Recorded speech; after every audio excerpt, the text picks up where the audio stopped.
Namaste, bienvenue, good morning, ladies and gentlemen, distinguished dignitaries, excellencies, friends from India and across the African continent. Welcome to the 10th edition of the Africa-India Partnership Day. My name is Snehal Bangera and I'm honored to be your MC today as we come together to celebrate and strengthen the deep bonds of cooperation, solidarity and shared prosperity between India and Africa. This year, the Africa-India Partnership Day is under a powerful and forward-looking theme, mobilizing capital, India's role in catalyzing Africa's sustainable growth. In the sessions to follow, we are privileged to present a compelling array of dialogues centered on India's developmental partnership with Africa, an alliance deeply anchored in advancing sustainable growth through strategic and collaborative investments. Joining us today among the audiences is a distinguished assembly of business leaders, visionary entrepreneurs, and accomplished professionals from a broad spectrum of industries across both India and Africa. A loud round of applause before we welcome our welcome addressees. I will officially call upon our event and now invite Ms. Harsha Bangari, Managing Director, India Exim Bank, to deliver the welcome address and set the tone for today's Africa-India Partnership Day 2025. Ms. Bangari is a seasoned banker with over 27 years of experience in the financial sector. Madam, we would love to hear your welcome address. Thank you. A huge round of applause, please. His Excellency Mr. Lansana Diabe, Director General, Ministry of Finance, Côte d'Ivoire. His Excellency Dr. Rajesh Ranjan, Indian Ambassador to Côte d'Ivoire. Ms. Natsan Mete, Executive Director, African Development Bank, and who's also representing us here, ma'am. Thank you. Mr. Osma Fall, Director of the Industrial and Trade Development Department, AFDB, members of Indian delegation, colleagues from Exim Bank, distinguished guests, ladies and gentlemen. A very, very good morning to all of you. And thank you so much for spending the morning with us. And it's such a pleasure and honor to see you all of here. I take extreme pleasure and honor in welcoming all of you to the Africa-India Partnership Day 2025, being organized by the Export-Import Bank of India with support from the African Development Bank Group. The theme of this year's Africa-India Partnership Day is mobilizing capital for catalyzing Africa's sustainable growth and India's role. The theme underscores India's long-standing commitment to collaborate with African nations to foster inclusive growth and sustainable development in the continent. The presence of representatives from the government, banks and financial institutions, and the private sector from both Africa and India at today's event bears testimony to the keenness and willingness of stakeholders to take this partnership to new heights.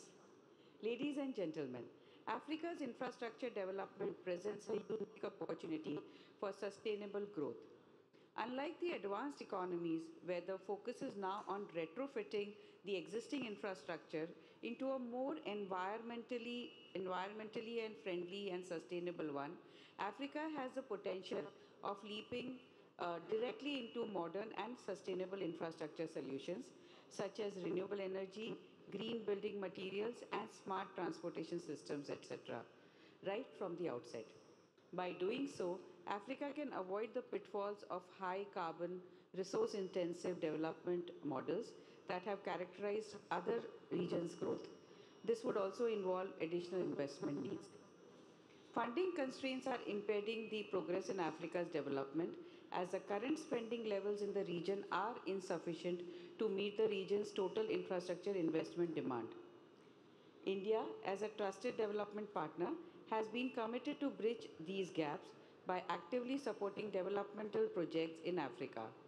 The Indian Development and Economic Assistance Scheme of the Government of India has been boosting the volume and profile of India's development partnership with Africa for more than 2 decades now. Under the program, Exim Bank is extending lines of credit at the behest of Government of India for meeting the development priorities of partner countries. Africa is among the priority regions for Exim Bank under the Lines of Credit program. A total of 168 Government of India supported lines of credit with credit commitments of over US dollar 9.72 billion have been extended to 41 countries in Africa as of date. LOCs extended by the bank are supporting infrastructure projects in Africa across sectors such as connectivity, power, water supply, sanitation, amongst others. The LOCs extended by Exim Bank have also led to local capacity building in the partner developing countries. For example, an LOC extended to Mozambique resulted in technology transfer for manufacture of solar PV modules. The project has benefited Mozambique by enabling the country to manufacture solar PV modules locally and consequently resulted in reduction of import of the same from other countries. Collaborations in the financial sector is another key dimension of the emerging India Africa partnership.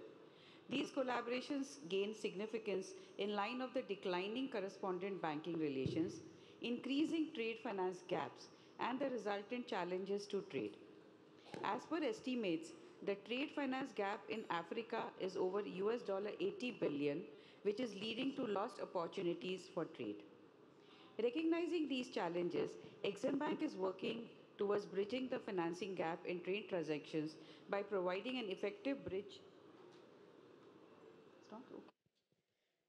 By okay, I think I was not loud enough. I don't know, but this way? Okay. Sorry.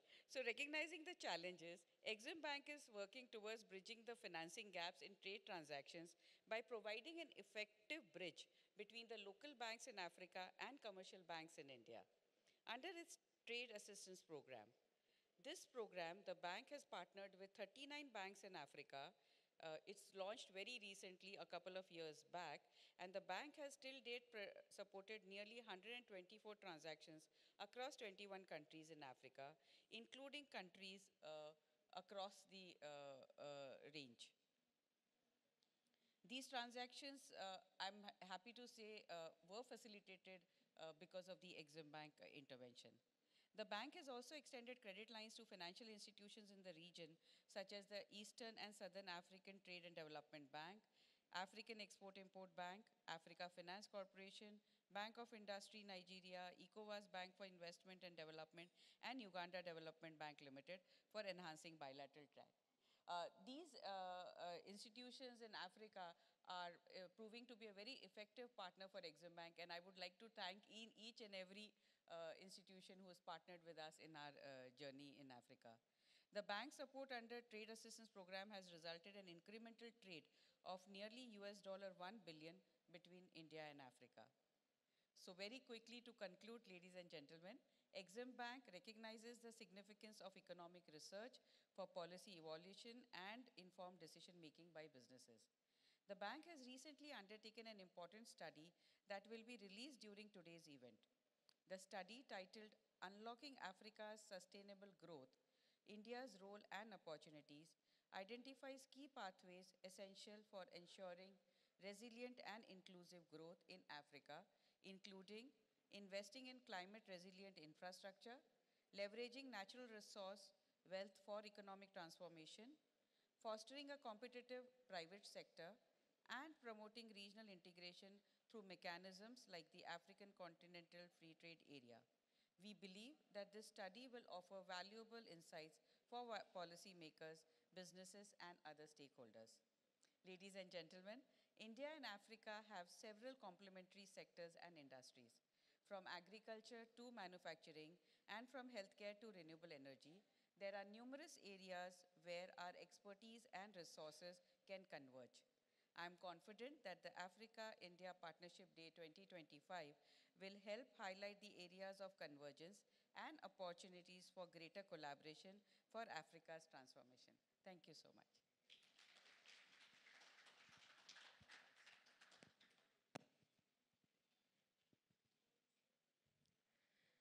Thank you, madam.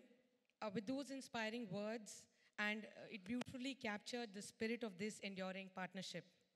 Ladies and gentlemen, as we gather here to honor the spirit of collaboration between India and Africa, we warmly welcome Mr. Usman Fall, Director of the Industrial Trade Development Department, AFDB.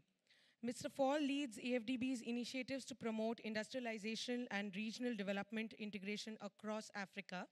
With his expertise in economic development and strategic policy, he plays a pivotal role in shaping the continent's industrial growth and developmental agenda. Sir, over to you to deliver your welcome address.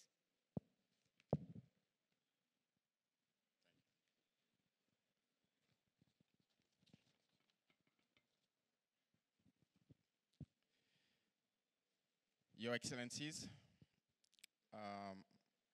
representative of the government of Côte d'Ivoire,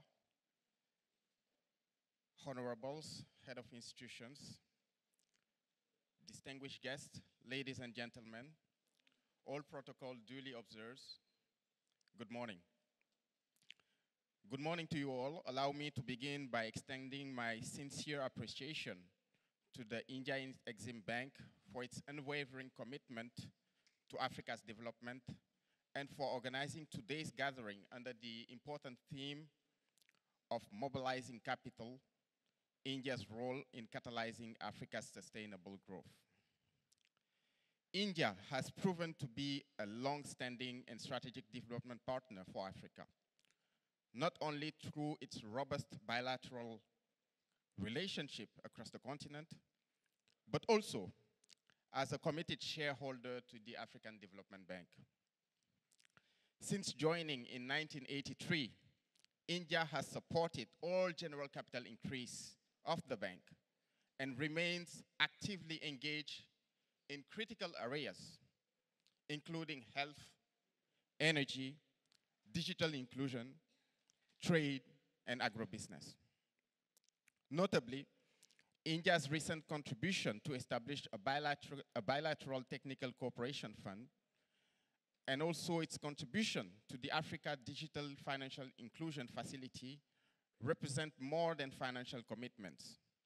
They are targeted investment in inclusion, resilience, and long-term sustainability. During the bank's high-level mission to India last year, led by our Senior Vice President and the Vice President for Infrastructure, we witnessed the growing dynamism and depth in India-Africa cooperation across multiple priority sectors that are central to Africa's development. One of the most promising avenues for enhanced collaboration lies in pharmaceutical manufacturing and healthcare infrastructure.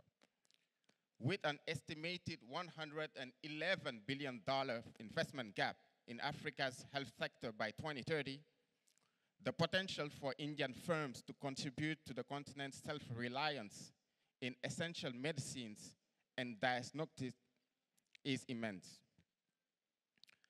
The roundtable co-organized with India Exim Bank with leading India pharma companies underscores this potential. Companies are eager to partner in building local manufacturing capacity, supply chains, and digital health infrastructure. The AFDB stands ready to support this ambition with tailored financing, de-risking instruments, and technical policy dialogues with governments. Another area of great synergy is agriculture and food systems. In our engagement with Escort Kubota and the Indian Agricultural Research Institute, we identified multiple pathways for cooperation in mechanization, research collaboration, and agri-policy innovation. India's green revolution and its emphasis on smallholder productivity, seed systems, and agro-extension services offer valuable lessons to our shared continent. We are actively exploring mechanisms to connect India Agri-Research Institution and private actors with African public and private stakeholders to advance food security, value addition, and rural livelihood. Africa's long-term sustainable growth hinge on the successful acceleration of industrialization, digital transformation, and youth empowerment. Indian enterprises, such as Tata Projects and the Renew Power, are already demonstrating the ability to deliver on infrastructure, on energy transition, and climate resilient solutions across Africa, leveraging India's practical experience and adapting to African context. In parallel, digitalization, whether in financial inclusion, public health, or trade logistics, will be critical to unlocking productivity and resilience. The African Development Bank sees immense potential in partnering with Indian actors to support digital infrastructure, skills development, and technology-enabled service delivery, especially in our rural areas and underserved regions. Ladies and gentlemen, looking forward, as we mobilize capital, let us also mobilize knowledge, technology, and trust. The Africa-India partnership has never been more relevant, not more urgent. Together, we can tackle the twin imperative of inclusive growth and sustainable development. The African Development Bank stands ready to deepen the strategic partnership, supporting Indian public and private actors that are committed to developing together with Africa and African people and deliver the long-term value for its economic transformation. I thank you.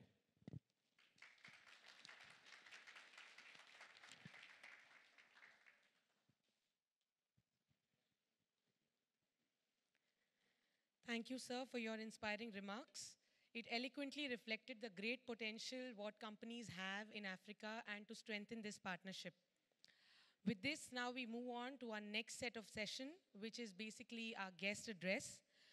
We now are transitioning to this highly anticipated session, which features eminent thought leaders from Africa and India, where distinguished dignitaries from both regions will share their insights and perspectives.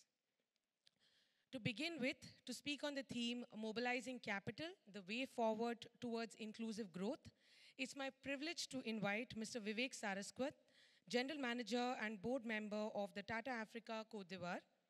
A huge round of applause. Mr. Saraswat has over 28 years of experience and currently leads the Africa operations and is one of India's largest conglomerates in India. He brings with him profound experience and passion for building strategic bridges between India and Africa. Welcome, sir. Thank you. Excellencies, honorable ministers or their representatives, governors of African Development Bank, distinguished guests, ladies, gentlemen, and friends. This is my real honor to be here and giving my thoughts on India-Africa partnerships. It's a great privilege to address you today with the theme, Mobilizing Capital, the Way Forward Towards Inclusive Growth. As Africa stands on the threshold of immense social economic potential, with the projected population of 2.5 billion by 2050, the call for capital is not just financial, but it is deeply developmental. As Africa needs $130 billion to $170 billion annually in the infrastructure development project alone, yet faces a financial gap of over $100 billion each year, the gap impedes progress on everything from clean energy to education to clean water to health and housing. In the meantime, trillions of dollars are locked in the global pension funds, sovereign wealth funds, and institutional capital, often hesitant to engage with African market due to perceived risk. And this is where the opportunity lies. Our collective challenge and the opportunity is to convert this capital into catalyst for the African inclusive and sustainable growth. India, the world's largest democracy and over 3.8 trillion economy, brings more than just capital. It brings the shared experience, technology, future innovation, and deep commitment for the mutual prosperity. In my opinion, there are 5 pillars for the India-Africa partnership and capital mobilization. They are mainly blended finance and risk mitigation, where India can collaborate with African financial institutions like African Development Bank or MDB to develop the credit enhancement mechanism, first loss guarantees, and so on. Some of the projects which India has successfully done are India UNICEF blended finance, health initiatives, and others. The second pillar for the India-Africa growth could be green and sustainable financing. India is one of the largest green bond in developing world. African nations can tap into India's technical and regulatory know-how to build the similar capital markets and climate resilience infrastructure, solar energy, and sustainable cities. The third pillar could be strengthening the MSSCs and women enterprises. India's experience on Mudra Bank and self-help groups can be adopted African ecosystem to ensure inclusive financial reaches last mile enterprise, especially women, youth, and informal sector. Digital financing is one of the other pillar where Africa can learn from India. Very successful UPI is where this has been launched in Singapore, UAE, and other countries. The African fintech ecosystem can accelerate the financial inclusion and cross-border trade. The last and the fifth pillar is infrastructure and connectivity. I think this is the pillar where Africa has focused most with India, and Tata, where I represent the company, is one of the beneficiary of that. That we have gone a lot into mobility, water supply project, transmission, and others. But there is a lot of scope into the other sectors also. For India, the growth in certain sectors is not just mere metrics, but this is more than the development of skill and technology. In conclusion, I can say India, Africa are natural partners. Together we share together we can shape the development model that bottoms up, people's first, climate resilience, and digitally powered. Let us build a capitalistic ecosystem that do not merely invest in project, but invest in people. Let us be guided by the spirit of Ubuntu. I am because we are. This is an African philosophy that reminds us our humanity is bonded together. That is inclusive growth and not the charity, but shared destiny. In mobilizing capital, let us mobilize compassion, community, and courage to ensure no one is left behind. Thank you.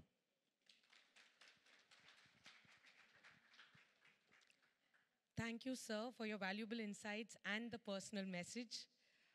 With this, we move on to our next guest speaker.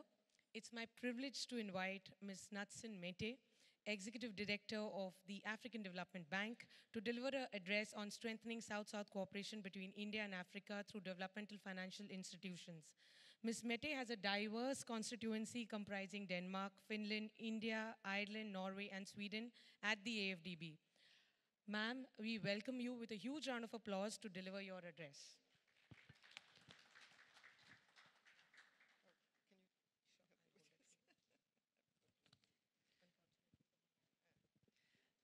Thank you very much.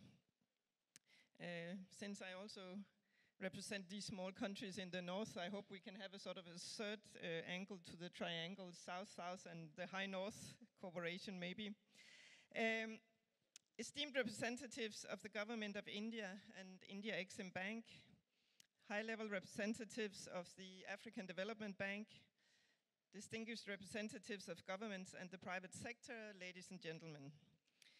As I'm coming towards the end of my term as Executive Director representing India in the African Development Bank, I'm very pleased with this opportunity to address the Africa-India Partnership Day.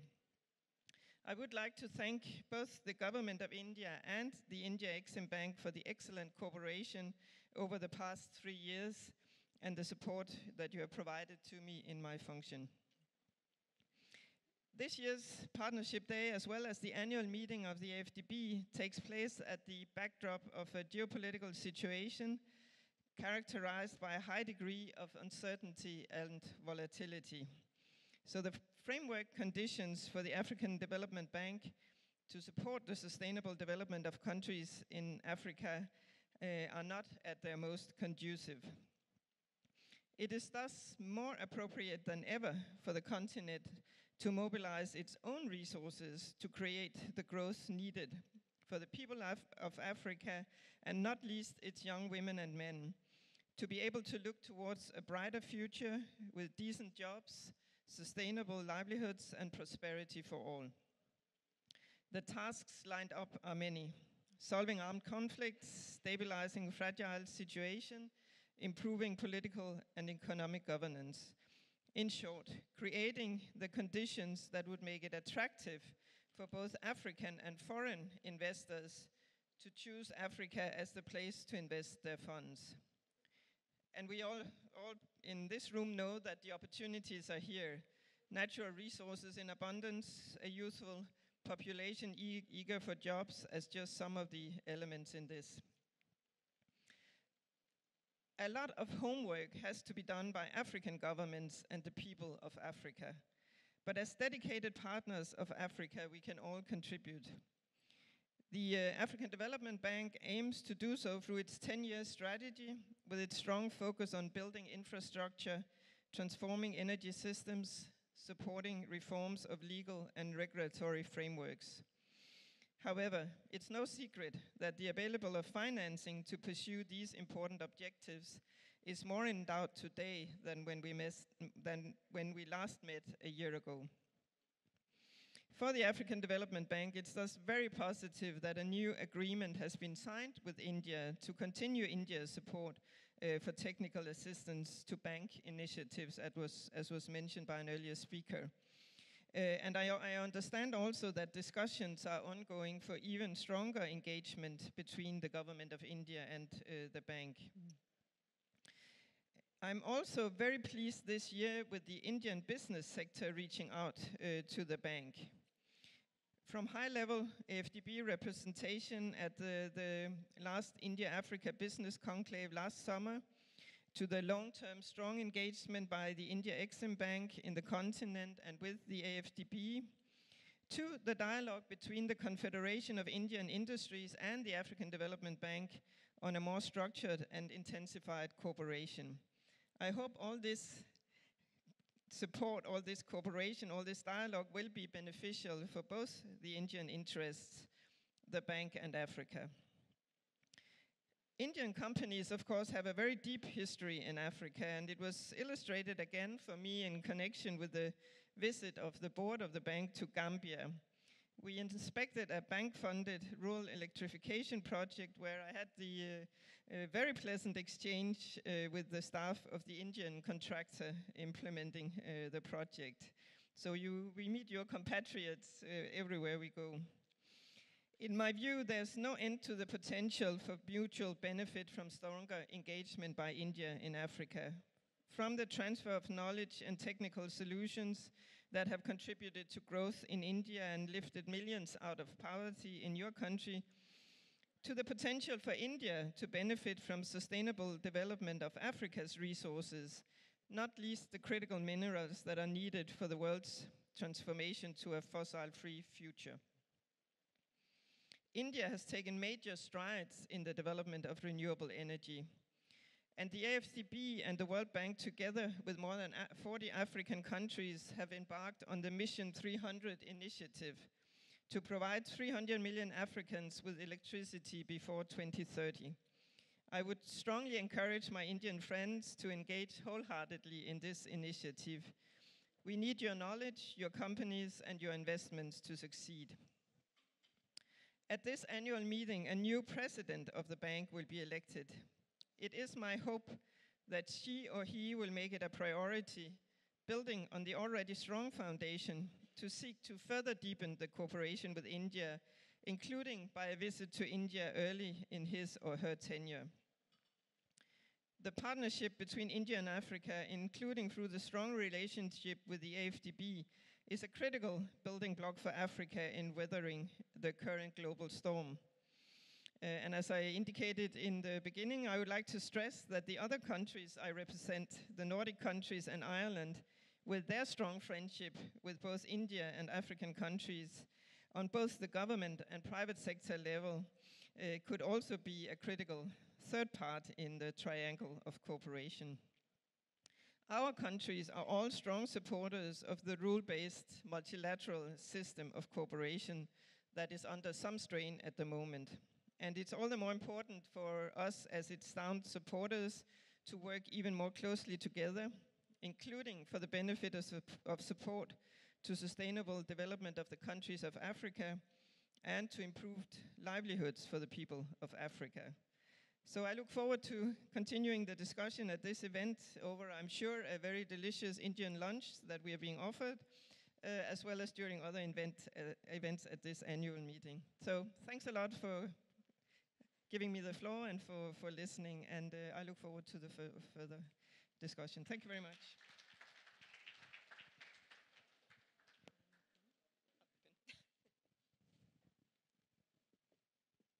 Thank you so much, madam, for the deep personal message. We certainly are going to miss you next year, but we look forward to your continued support.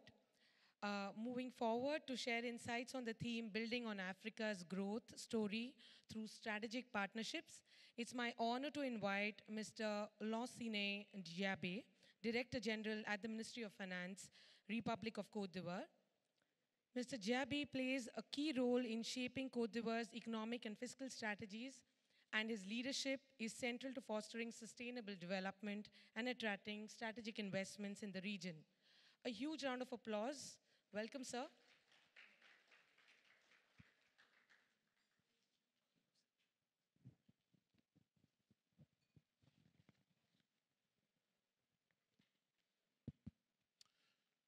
Good morning, everyone. I'm sorry, but I have to do this in English. For those who need translation, I believe you have headphones on your table, so if you could put them on, please. Sorry, in French I meant. So a few seconds for you to put your headphones on.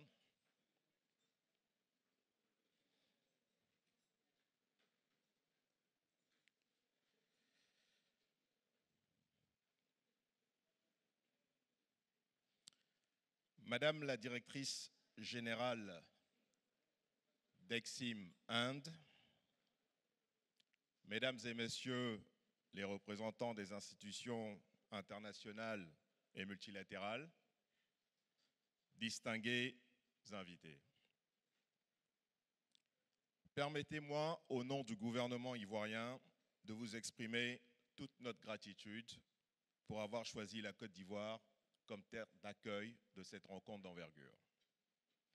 C'est un honneur, mais aussi une responsabilité que nous assumons avec fierté et beaucoup de plaisir.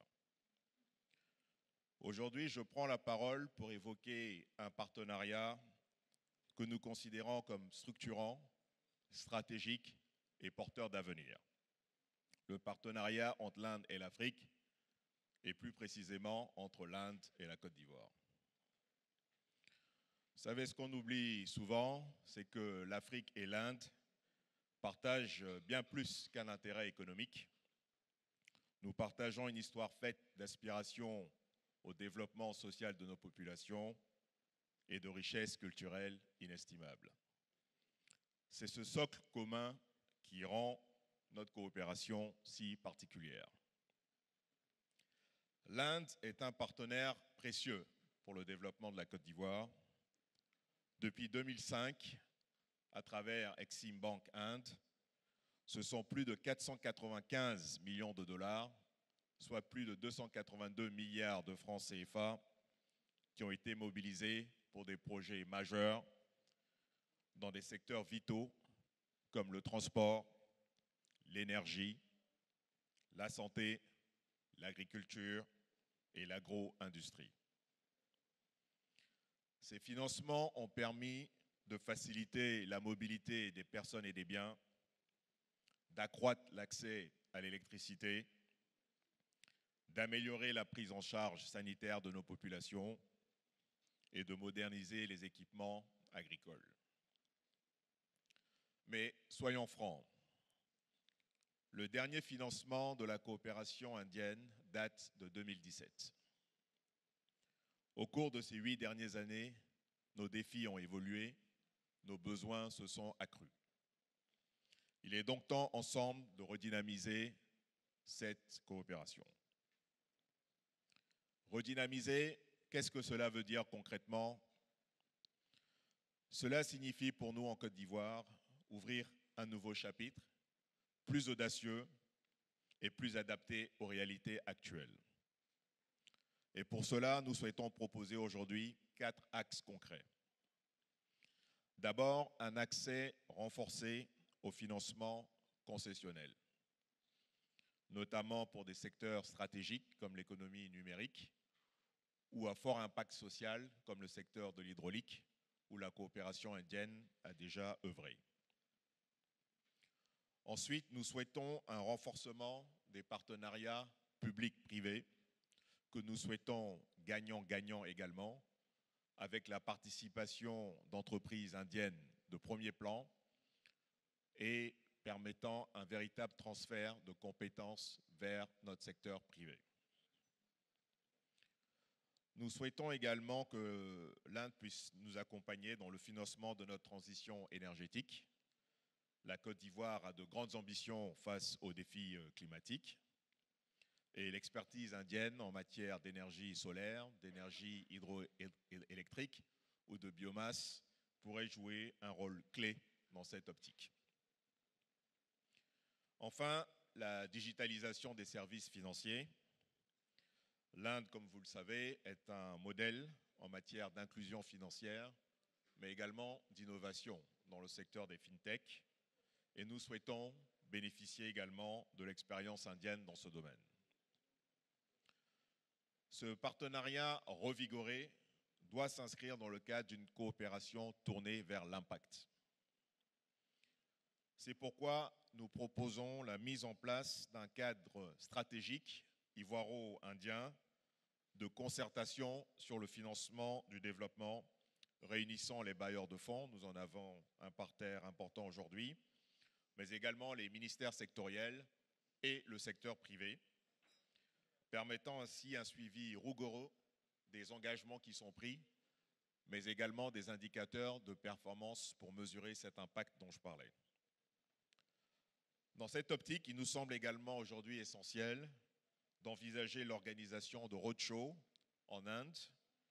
Le gouvernement a entrepris quelques roadshows dans certains pays et nous souhaitons également le faire en Inde parce que nous pensons que ces rencontres permettront non seulement de mieux faire connaître les opportunités d'investissement en Côte d'Ivoire, mais aussi de poser les bases d'une coopération plus dynamique, plus structurée et mutuellement bénéfique.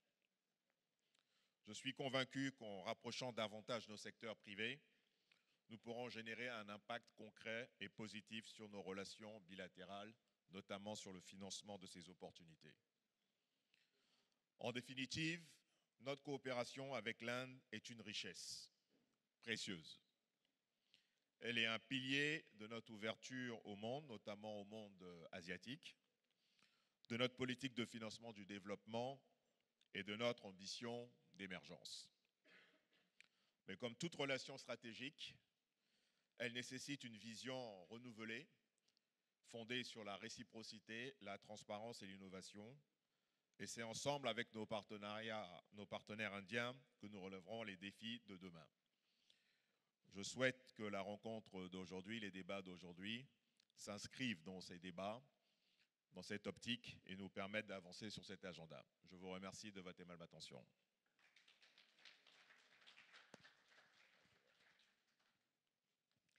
Thank you so much, sir, for your valuable insights. To speak on the theme, Building a Shared Developmental Agenda, it's my distinct honor to invite Dr. Rajesh Ranjan, Ambassador of India to the Republic of Côte d'Ivoire. A seasonal diplomat and an advocate of South-South cooperation, Dr. Ranjan has been instrumental in deepening India's strategic and developmental agenda in Africa. We welcome you, sir. A huge round of applause for sir, please.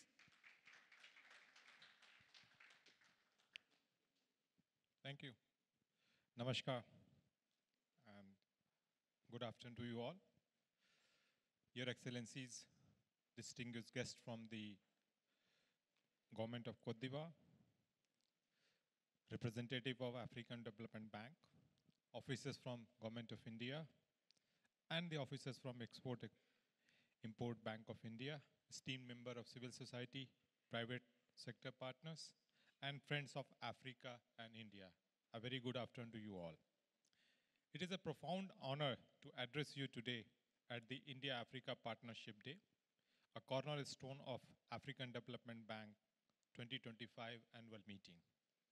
As we gather in Abidjan under the theme Making Africa's Capital Work Better for Africa's Development, we are reminded of immense potential that lies in our shared vision for prosperous, inclusive, and sustainable future. Today, I will reflect on India's role in mobilizing capital to catalyze Africa's sustainable growth and the importance of building a shared development agenda that empowers both our regions to thrive in a rapidly changing world. Africa and India share a historic bond rooted in our common struggle for independence, our commitment to mutual respect, and our shared aspiration for progress. With a combined population of nearly 2.8 billion, our regions represent a dynamic force for global economic transformation. India, as Africa's third largest trading partner, with bilateral trade reaching 103 billion in 2023, has emerged as a trusted ally in unlocking Africa's vast potential. The Export-Import Bank of India has been a linchpin in this partnership, extending over 12.37 billion line of credit to 42 African countries for 200 projects as of 2024. These investments have supported transformative initiatives in infrastructure, agriculture, healthcare, and technology sectors critical to sustainable growth. From building roads and power plants to establishing digital networks like the Pan-African e-network 20 years ago, India contributes aligned with Africa's priorities, fostering local capacities and creating opportunities for millions. Yet the challenges before is immense. Africa faces a financing gap of 345 billion to meet the SDGs, compounded by rising debt burdens and global economic headwinds. India's model of development cooperation offers a compelling pathway forward. Unlike traditional models that imposes conditionalities, India's approach is demand-driven, focusing on technology transfer, as my colleague from Ministry of Finance has mentioned, skill development and infrastructure that empowers African nations to chart their own course. For instance, India's leadership in International Solar Alliance with $2 billion earmarked for solar projects in Africa is helping to electrify the Sahel region and advance energies across for the millions. Moreover, India's private sector is stepping up. Indian companies in pharmaceutical, telecommunication, and agriculture are investing in African markets, creating jobs and fostering innovation. The Exim Bank soft loans further strengthening financial linkages by mitigating risks for African banks, enabling SMEs to thrive in sectors like agriculture and trade. These efforts align with AFDB mission to mobilize Africa's capital, human, natural, and financial for transformative impact. As we look ahead, India is committed to deepening this partnership. We must leverage innovative financing mechanisms such as blended financing and green bonds to unlock the 2.3 trillion sovereign wealth funds, pension and insurance assets, as mentioned by Tata in his speech. By co-investing in climate-resilient infrastructure, digital transformation, and green energy, India and Africa can turn billions into trillions, ensuring the sustainable growth that benefits our people and protects our planet. Our partnership is not just about capital, it is about shared values and shared vision. Africa's Agenda 2063 and India's Amrit Kal vision for 2047 both aspire to inclusive growth, technological advancement, and global leadership. To build a shared developmental agenda, we must focus on three key pillars: human capital, technology, and equitable partnership. Let me start with the first, human capital. Is a heartbeat of our progress. Africa's youth population and India's skilled workforce are our greatest asset. Through initiative like India's iTech program, which has trained over 200,000 African professionals, we are equipping young Africans with the skill to lead in agriculture, IT, and healthcare. Collaborative projects such as India's support for institution building and scholarships are fostering a generation of African innovators who will drive sustainable development.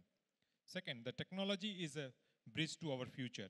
India's digital revolution, exemplified by innovations in mobile banking and e-governance, offers a lesson for Africa's digital transformation. The Pan-African e-network connecting 54 African countries to India for telemedicine and teleeducation is a testament to our shared commitment to harness technology for development. As India builds its digital infrastructure, India stands ready to partner in areas like artificial intelligence, cybersecurity, and renewable energy technologies. The equitable partnership are the foundation for our agenda. India's development cooperation is guided by African priorities, ensuring that our collaboration liberates potential rather than constrain it.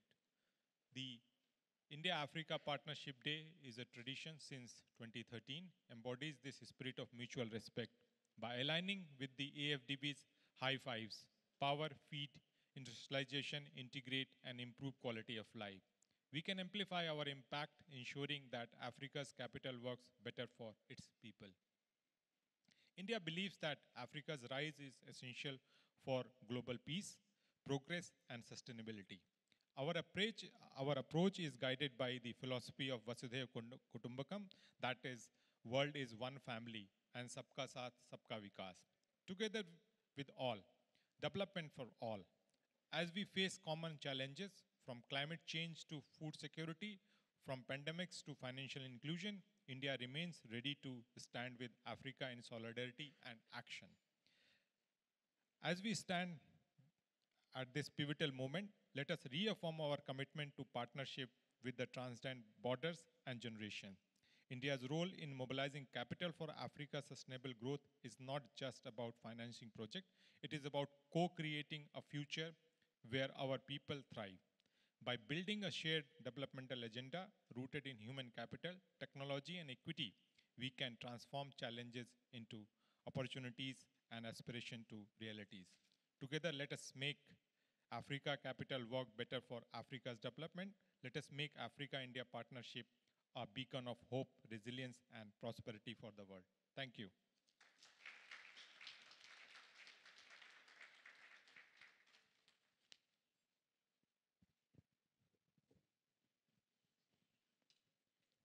Thank you, sir. A huge round of applause for all our four guest speakers, please.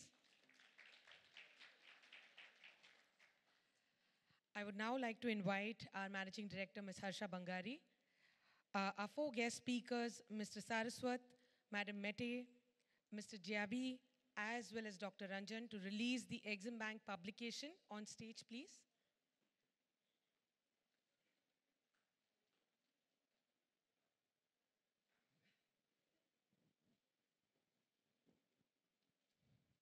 So before the release, and while our guests are coming up on stage, I'll give you a brief of the release. The study is titled Unlocking Africa's Sustainable Growth, India's Role and Opportunities. The study highlights successful examples of India's developmental partnership and examines innovative financing mechanisms, such as green and sustainability-linked bonds for facilitating Africa's development. The study also recommends avenues for strengthening future economic trade and investment partnership between India and Africa. Following the release, the study is freely downloadable from our website, and as well as on the QR code which is shown on the screen. Requesting our guests to showcase the study for a photograph, please.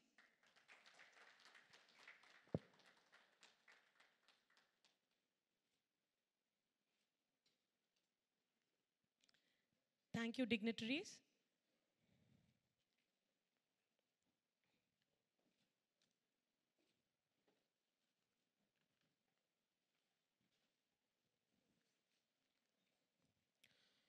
We now move on to an insightful and an engaging session on experience sharing by delegates from India and Africa.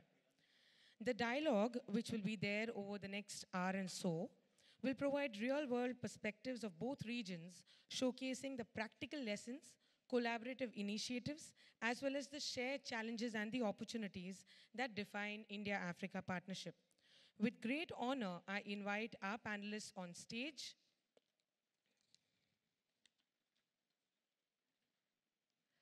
Mr. Admasu Tedese, Group President and Managing Director of Trade and Development Bank.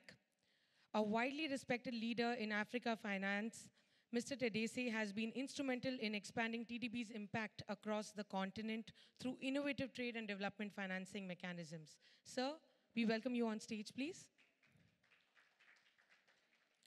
Joining him, I invite Mr. Mo Kubelo, Chief Risk Officer at the Developmental Bank of Southern Africa, DBSA. With deep expertise in financial risk management and sustainable development, Mr. Kubelo plays a key critical role in shaping responsible leading strategies across the Southern African region. Sir, we invite you on stage, please. A huge round of applause. Joining him is Mr. Somashekar Desale, Director Africa, Cooper Pharma. An advocate of accessible healthcare, Mr. Desale has been leading Cooper Pharma's outreach across the continent, strengthening pharmaceutical partnerships and local manufacturing capacity. Sir, please welcome on stage. A huge round of applause, please.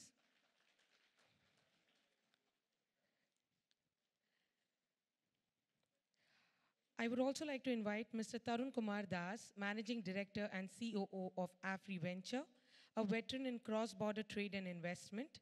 Mr. Das brings valuable experience in facilitating Indo-African commercial ventures, especially in agribusiness, mobility, and infrastructure. Sir, welcome you on stage, please.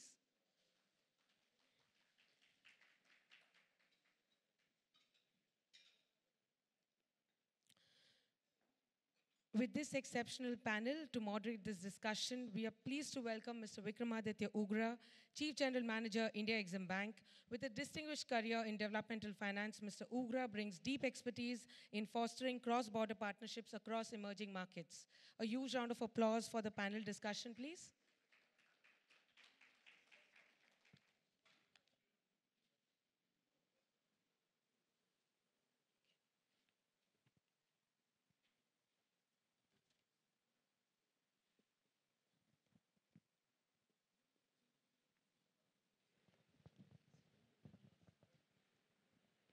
Am I audible?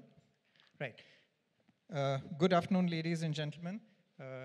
It's been such an insightful morning and early afternoon of listening to stalwarts in the area of India-Africa cooperation. And let's take this forward without much further ado. The experience sharing panel discussion today on mobilizing capital, India's role in catalyzing Africa's sustainable growth, represents a well-rounded and strategically positioned mix of expertise across development finance, corporate strategy, and regional market insights. At the helm, the TDB Group President and Managing Director, Mr. Tedese, bringing deep experience in cross-border financing and regional economic integration, joined by the Chief Risk Officer of the DBSA, Mr. Kubelo, whose perspective gives us a robust understanding of the risk management framework in such large-scale developmental initiatives. From the private sector, the MD and COO of AfriVentures, Mr. Tarun Das, adding critical insights to the enterprise-led investment flows and India-Africa business synergies. And last but not the least, Mr. Somashekar Desale, providing a pharmaceutical industry perspective on sustainable healthcare investment and supply chain resilience. To begin with, Mr. Tedese, what do you think are the significant barriers to capital mobilization in Africa, mainly in the sustainable space? And how do financial institutions work to overcome them, if you could give us the TDB perspective?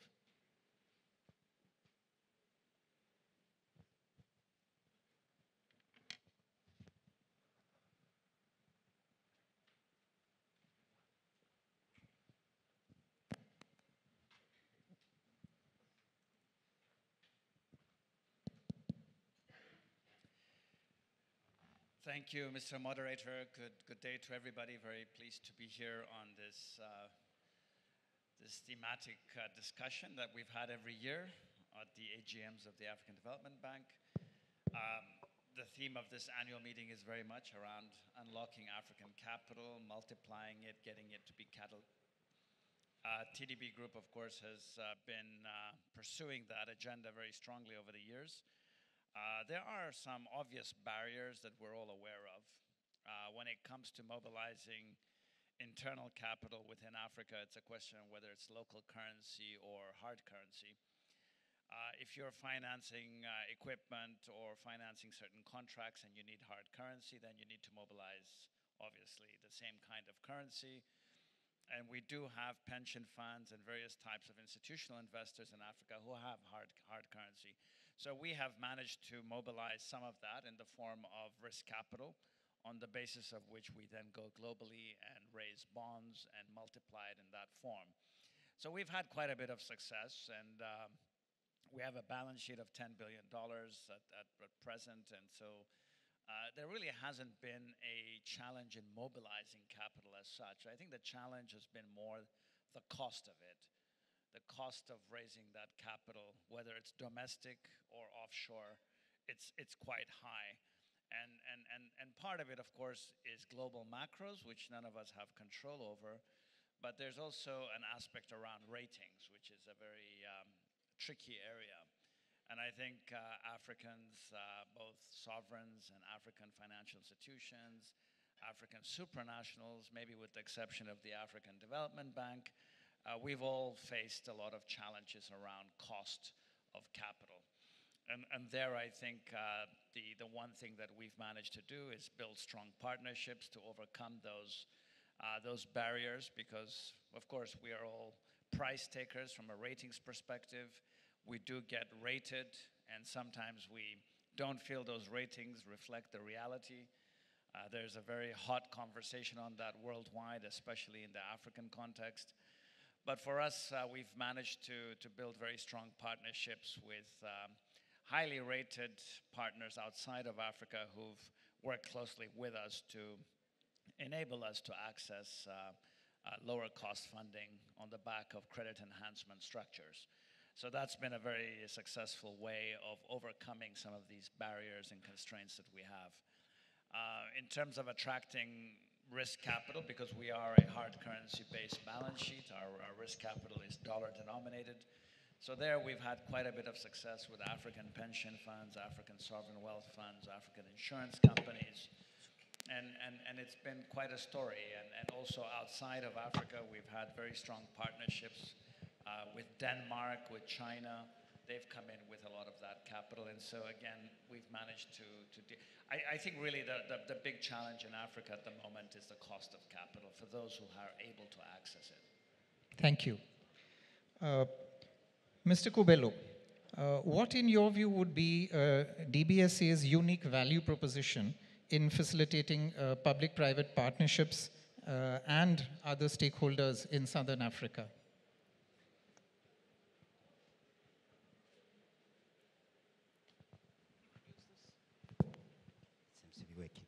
No, thank you very much, Mr. Moderator, and good afternoon to everyone in the room.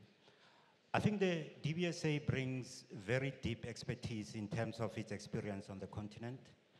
We are a South African-based development finance institution owned by the government of the Republic of South Africa. But over the years, we have built a very strong presence across the sub-Saharan region. We have built very deep expertise in terms of project preparation, in terms of funding of projects on a long-term manner.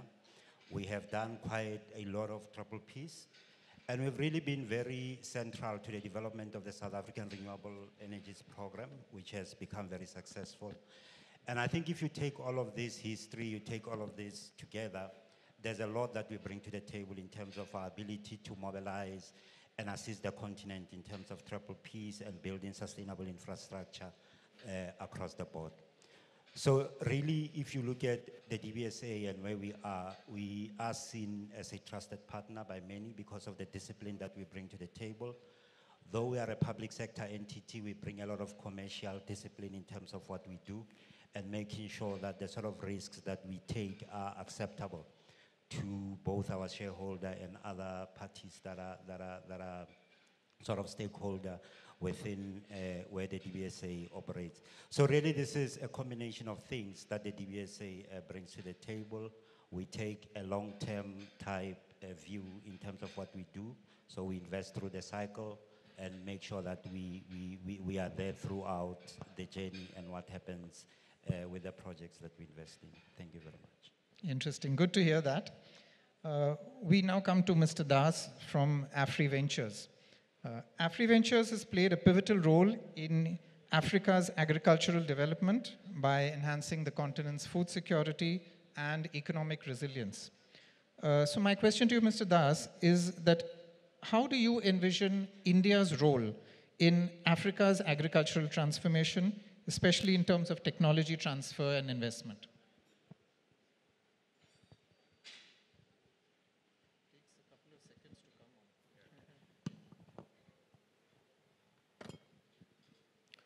Good afternoon. Thanks a lot for having me here. Well, for me, for any Indian group or for any Indian business entities, the first characteristics what I see is most important in Africa is the entrepreneurship and really the adaptability. So even our group, this Kevalram Chandrai group, I can say about 200 years back, somebody came with a lot of printed clothes landed on West African shores just to sell them. And thereafter, they have established the largest textile mills in sub-Saharan Africa. And then from textile to many other businesses from one country, African, Nigeria, to many other countries. And it has given birth companies like Olam International, and there are many, many. So it is just the traditional entrepreneurship that is very important, and that has demonstrated. See, what we have done is any investment we look at it, that whether really we are contributing towards the food security of that place, that country, whether really we are working for reducing the whatever technology supports we do, reducing the human drudgery, especially the women empowerment. The women folks are the primary 50% of the people who are really works on the agriculture front. So definitely for them. And whatever the local import substitutions we can do. See, many of these African countries are primarily import-driven economy, whether it's a edible oil, whether it's a rice, whether it's any other, those types of crop. So we try to see that really the import substitution, whether really we can do that. As far as technology transfers are concerned, what we have demonstrated and developed is that first we started with the outgrowers contract farming. It is more than 50,000 farm families who are working in Nigeria for growing cotton. Thereafter, in soybean in many other countries, cashew nut in different places, and even sustainable cocoa production in different countries. So these are the areas we have done. If we see that really the mechanization part, Indian companies like Mahindra Tractors, Sonalika, there are many other, TAFE. These are the tractor companies have really come in. Really, they have given the value for money, rough, tough machines, which is very easy to maintain by this African condition. If you see in any African villages, you will see a couple of tractors are just rotting there. Why?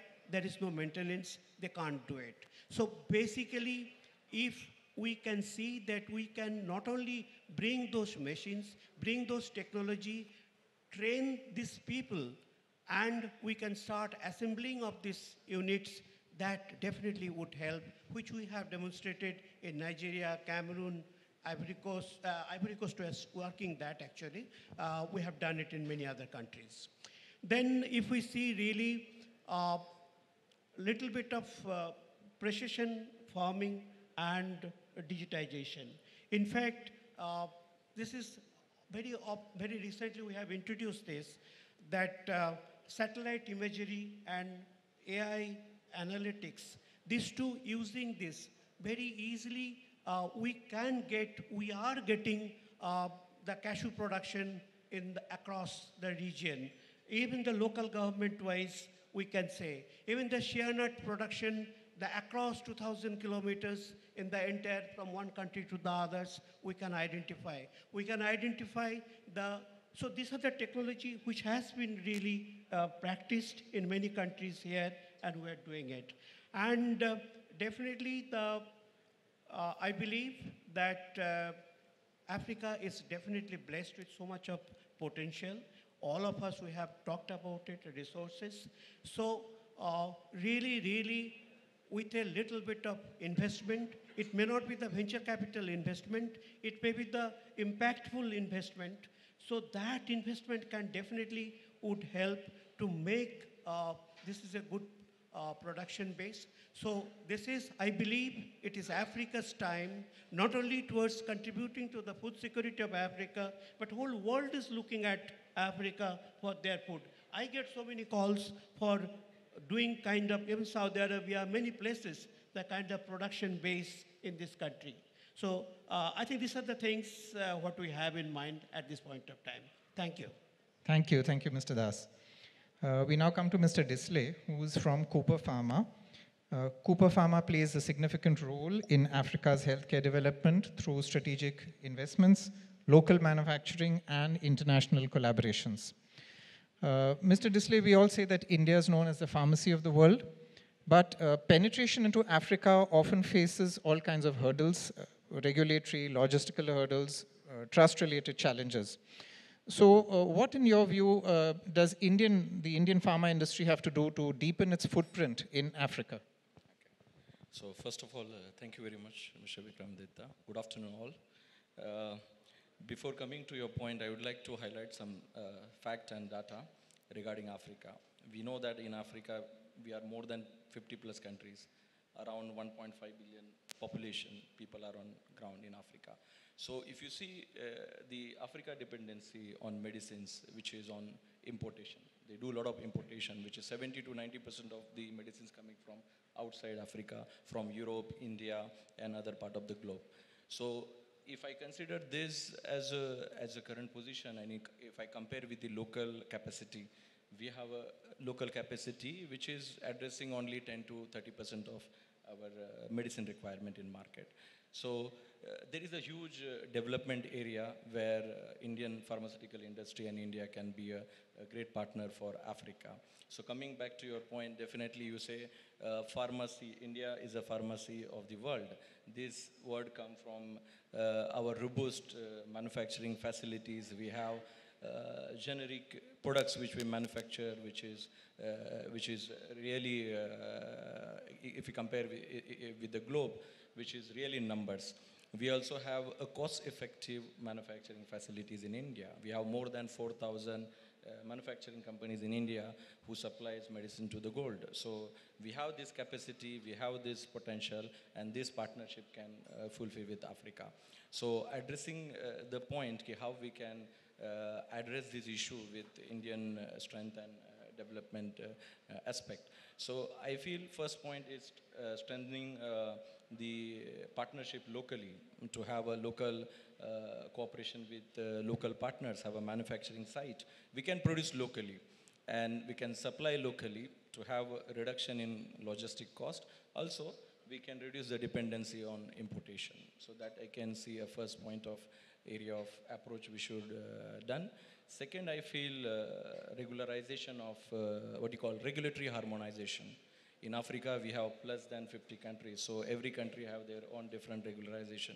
so or regulatory requirements. So India can approach and collaborate with these regulatory bodies, and we can have a common discussion and mutual framework to address the regulatory related problems, like fasten the regulatory registration process, bring the products to the market as early as possible because it's a need of the market. Third point I would like to highlight here is supply chain infrastructure. You will believe that in Africa we need a supply chain structure. In India, with the large population, we have established a successful distribution system. So that concept, if we build to if we are bringing to Africa like regional hub can be a concept of having some countries like strategic countries like Kenya, Ivory Coast, Morocco, or Nigeria, where we have a regional hubs for a distribution. We can build up the capacity of distribution and supply system. And then from there, nearby countries, we can have a supply system and model. So it will reboost, I can say, a supply chain model for Africa with the help of India. And to support that, I think so technology is the best option. And I believe this technology like traceability of medicines. We have issues in Africa like medicine, fake medicine, counterfeit medicine. So we can use the technology also here with the help of Indian technology companies and have a special system for tracing the medicine on ground. And it will help for both the parties, India as well as Africa, to have a control on medicines, and it is beneficial for our good faith. Okay, and the last one, not least, I think so capacity build-up or capacity building with the training program is necessary because India have an expertise of a lot of research center. We have a lot of Indian companies also, they have their own R&D centers. So we can mutually collaborate with the African governments or local bodies or research institutes. We can invite doctors, pharmacists there, and we can have a development programs. We can showcase our strength in terms of pharmaceutical and research development, and it will give confidence to Africa also how we have developed gradually over the year, and it will be beneficial for Africa also. So these are the points from my side. Thank you very much. Yeah. Thank you. In fact, I can't agree more with your last point on capacity building, and that's not limited to your sector, but across sectors when Indian companies invest in Africa, it is essential that that capacity building also be ensured so that when they go back, the local countries, the sector experts can be handling what is there for them. Mr. Tadesse, I'll come to you again. As we look ahead, what according to you are some of the largest challenges you foresee in the financing requirement for Africa? And what do you think financial institutions should do to adapt to these challenges, to face these challenges?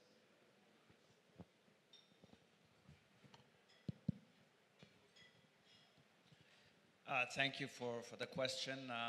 I think we had a little bit of a discussion on the cost of financing being a challenge earlier on. And I think, again, there's quite a few things that can be done to overcome the issue of access. I think a lot of companies who need growth capital, whether it's in the form of debt financing or in some cases forms of risk capital, there's ways and means to provide that. I think the challenges often is companies find it difficult to sort of make the case to sort of fit into some of the criteria that banks like us have, right? So some of those criteria are very focused on specific sectors. They're not coming through on priorities. An example for energy would be renewable energy. There's a lot of special purpose funding for that, whether it's DBSA, ourselves, and just about every DFI out there has special purpose funding for that. So I think there's a mismatch often in terms of what we see coming through by way of application, and then the supply sources come with their own specific requirements. But just generally, risk capital is always a problem. I think we find that a lot of companies are not adequately capitalized. So I think companies that are coming in from India, if they have enough of that kind of capital on their balance sheets, they're very well positioned to be able to attract debt financing from African-based financiers. The other thing, of course, is blending and guarantees are instruments that have become very topical these days. They're much more available, so that can be used to sort of panel beat a solution that's required to provide fit-for-purpose financing that can then become much more interesting to enterprises. So these are bits and pieces of what can be done to help deal with some of the challenges around access. The toolkit is very wide. There's a lot that can be done. There's a lot of other players also increasingly coming into Africa, depending which part of Africa you're in. And that's good news, because some of these are highly rated institutions that come with very attractive funding. On the trade side, we're observing that, of course, coming in from Europe. But generally, a lot of international financial institutions are not stepping up to the extent that's required. So there's still quite a gap. And then, of course, the global financial architecture continues to be a big particular challenge for Africa. There's a lot of biases in the global financial architecture. The G20 is trying to address it. But yeah, there's a lot to be done there. And so at the macro level, there's quite a bit of heavy lifting to be done. And that's maybe another conversation. Thank you, Mr. Tedesse. Coming to you, Mr. Kobelo. One is India has increasingly become a key player in economic development of Africa. How does the DBSA view India's role and involvement in mobilizing capital for Africa? And what role do you see for DBSA to facilitate such collaboration? No, thanks again, moderator. I think if we look at the numbers, I mean, Africa is said to need anything between 150 billion and 100 billion US dollars of investment in any given year. So any mobilization of capital into the African continent to help with the development of the continent, I think it's welcome and it's necessary. But I think we should not only focus on capital that comes into the continent. There was talk earlier on about the issue of technology and knowledge transfer.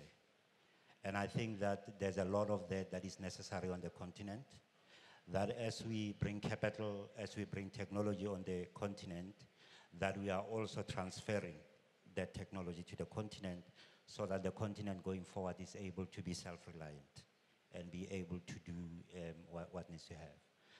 If you look at the transformation of India from 1991 at least up to where we are today, and the changes that India went through that period, I think there's a lot of lessons that as a continent we can learn from that in terms of the things that we need to do, the areas that we need to focus on in order for us to be able to achieve the goals that we have set ourselves.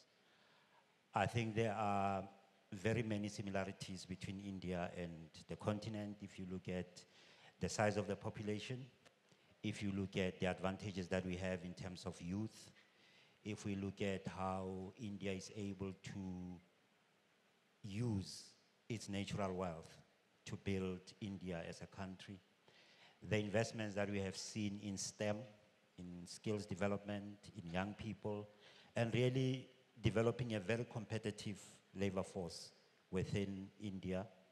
I think there's a lot of that we can take from India on the African continent and say, how do we invest in the right places to make sure that if we look back a couple of years from now, where the continent is and where the continent will be at that point, I think there's a lot that India brings to the table. Therefore, the work that we see India doing in Africa, the participation, trade relations, and all of that, I think it's very welcome.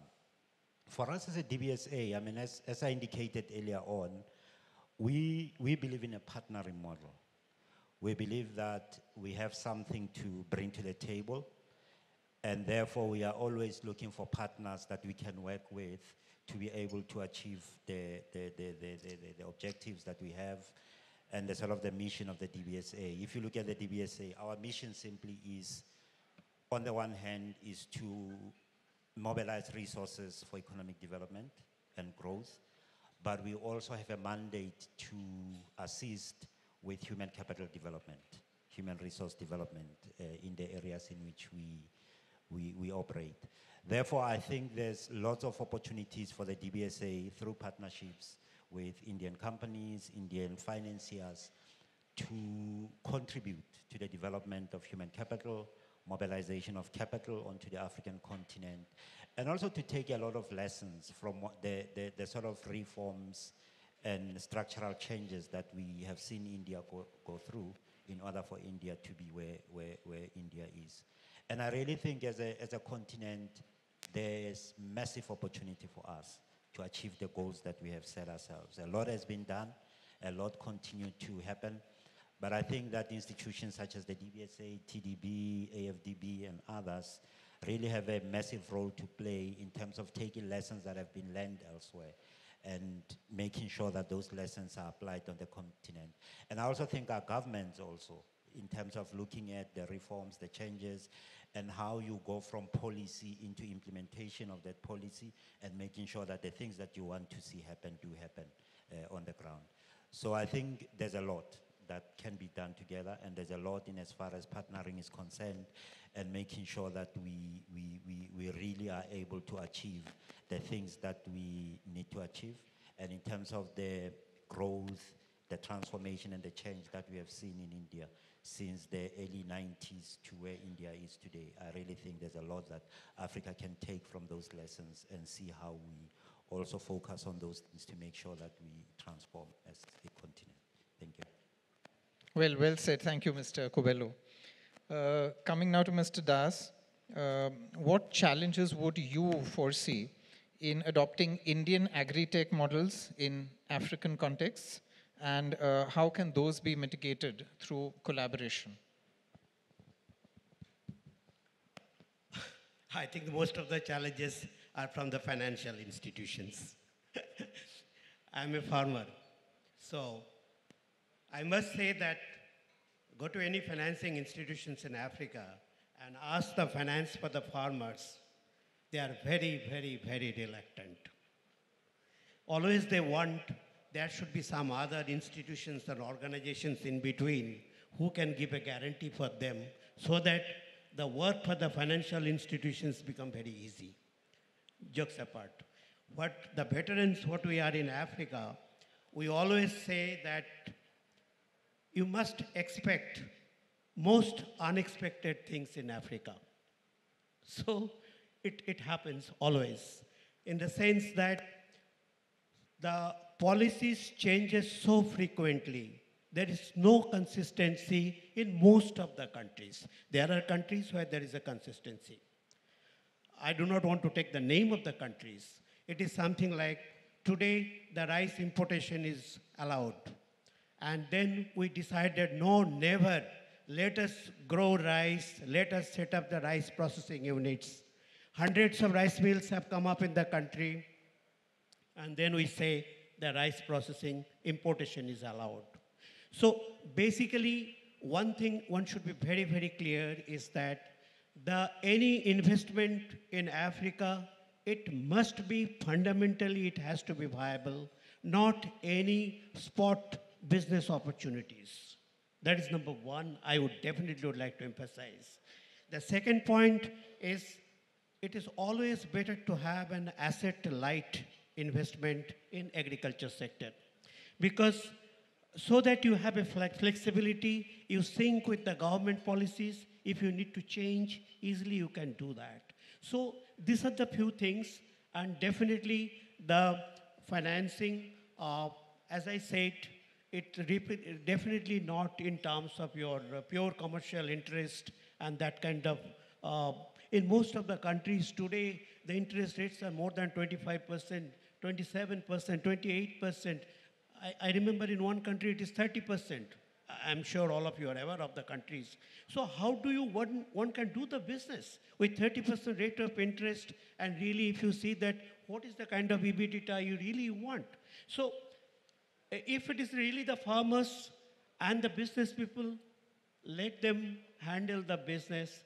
The financial institution has to really shoulder their responsibility to really financing this. I think that is, in a nutshell, definitely I would like to say that, sir. Thank you. Thank you. Mr. Disley, now, how can India's strengths in pharmaceutical R&D be transferred to African ecosystems? And could you also share your thoughts on how technology could be leveraged for this? So, as you guys know, India over the year emerged as a global leader in terms of cost-effective manufacturing and development. So, particularly, I can say generic, I can say new drug delivery systems, I can say biosimilars, and also vaccines we have seen in COVID time also. So bringing this kind of expertise to R&D expertise to Africa, first of all, we need 2 points. One point is that building the joint venture R&D centers in Africa, because it's a need of transferring expertise of R&D related pharmaceutical work from India to Africa. We need a joint venture. So I think so we can have a joint center, R&D center here, where we can focus on regional level diseases or a therapy segment, or we can work on issues like malaria, anemia, HIV, infectious diseases. So a lot of research which is similar to the Indian prospect, if I see, we have also similar problems like in Africa. So we can have a joint venture here to do research and development. To support that, definitely we need academic collaboration. So academic collaboration, as I mentioned previously, it is more important to train the people with collaboration with the Indian expertise is necessity. So with these two approach, I can say that it is an opportunity in Africa. Technology, it's an important key role here also, as I mentioned before. In technology, we can use AI or a blockchain system to have a drug traceability or a drug mapping system, which is going to help us to counteract or fight with the counterfeiting medicine or fake medicine issues in the market. Also, it will help us to manage supply well in Africa. So as per my understanding, these two things are R&D or in technology can add value to Africa. Thank you. Thank you very much. Thank you. Mr. Tadesse, I just had a thought. What, in your opinion, could be the suggestive, innovative financial instruments that can enhance cross-border capital flows, and while at the same time emphasizing the importance of fostering trilateral as well as multilateral cooperation?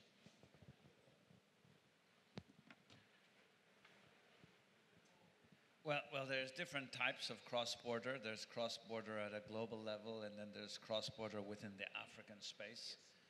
We are, in fact, a very interesting outfit in that we have really represented the multiplication of African capital. We raise funds from all across the continent, both on the risk capital side as well as on the debt side.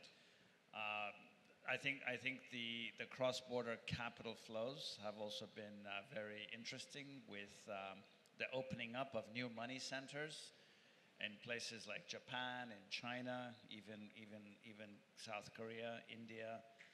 We've had very successful fundraising activities in those money centers, and that's a form of cross-border capital and funding that is increasingly open. We got ratings in Japan. We have an A- rating now in Japan. We can raise yen.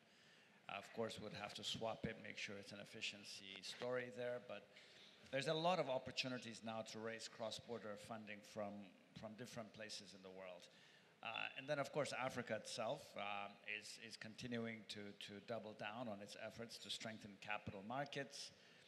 That can also do bonds, not just equities. South Africa, of course, has a very successful story, but we have growing emphasis and new exchanges opening up in a number of different jurisdictions. We are actively involved in some of them. We actually invest in some of the stock markets.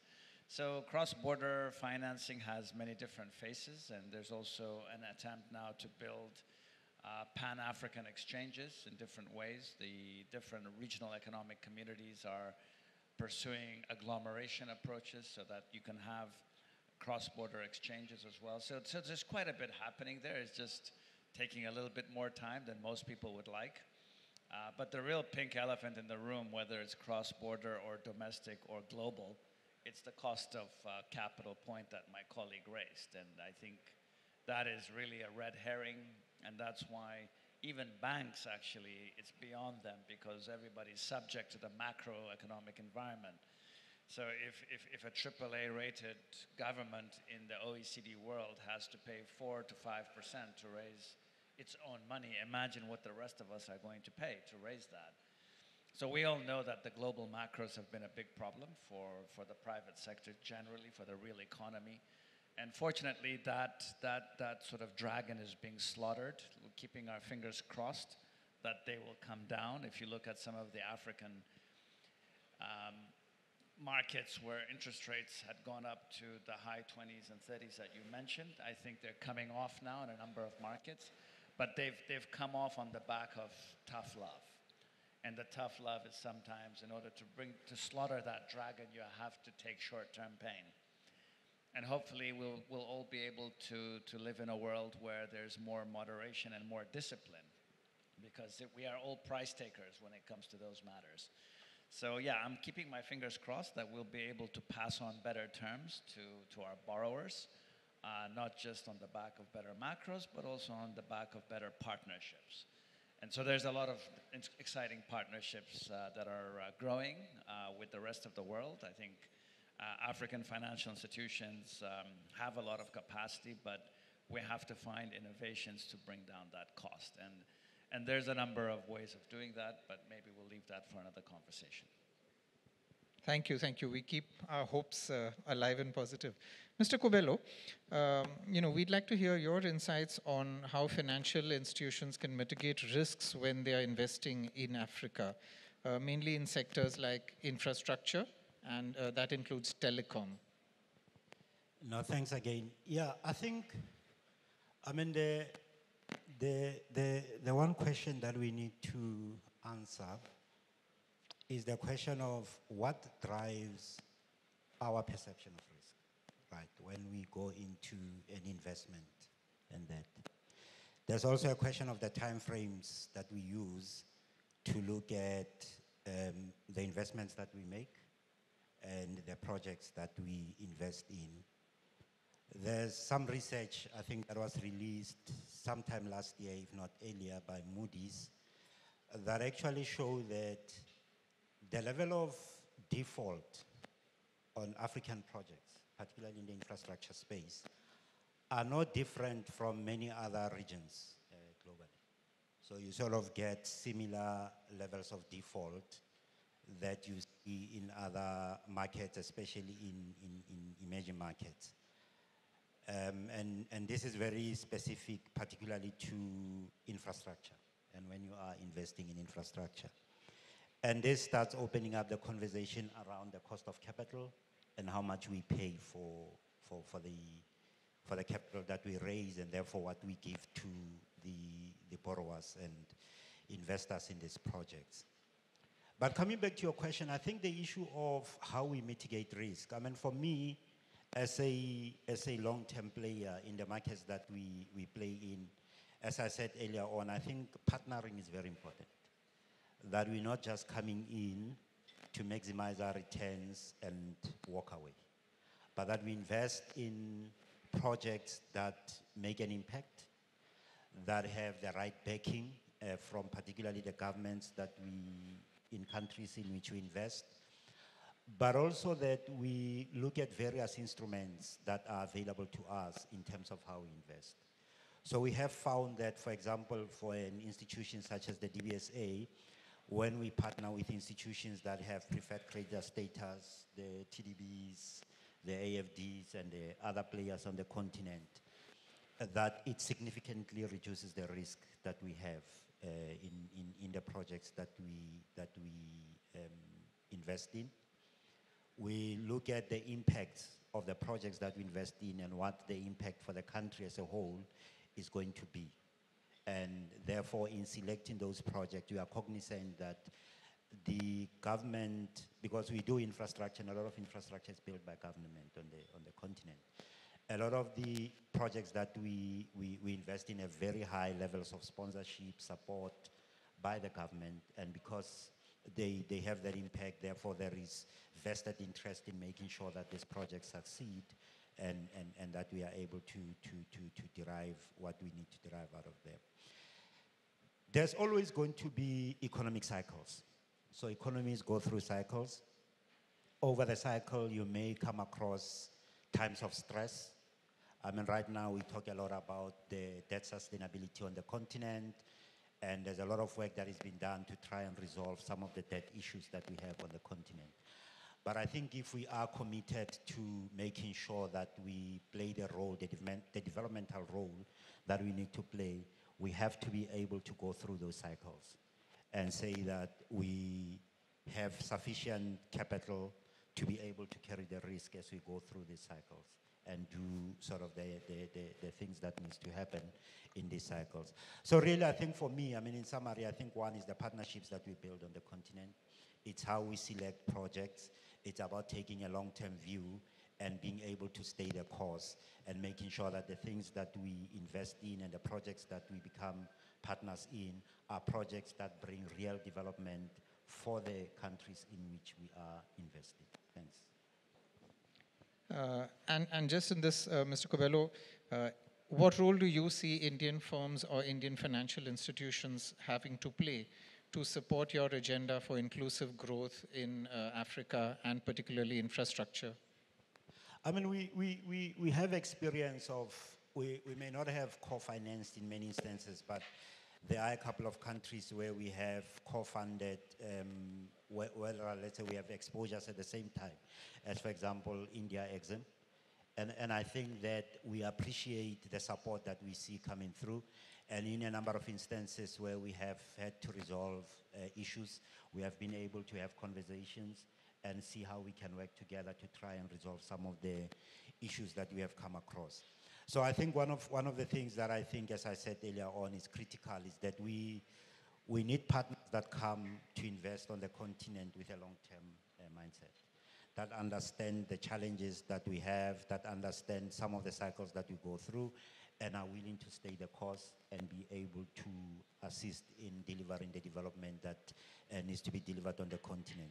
So really, I think if you look at the requirement for capital, as I said earlier on, between 150 and 200 billion rands per annum, I think there's lots of opportunity for Indian financial institutions to continue playing on the continent, and also to look at how they partner with other players in the continent in terms of co-financing, developing instruments such as guarantees, making sure that we look at blended instruments and all of these things as a way also to mitigate risk in the projects that we finance. Thanks.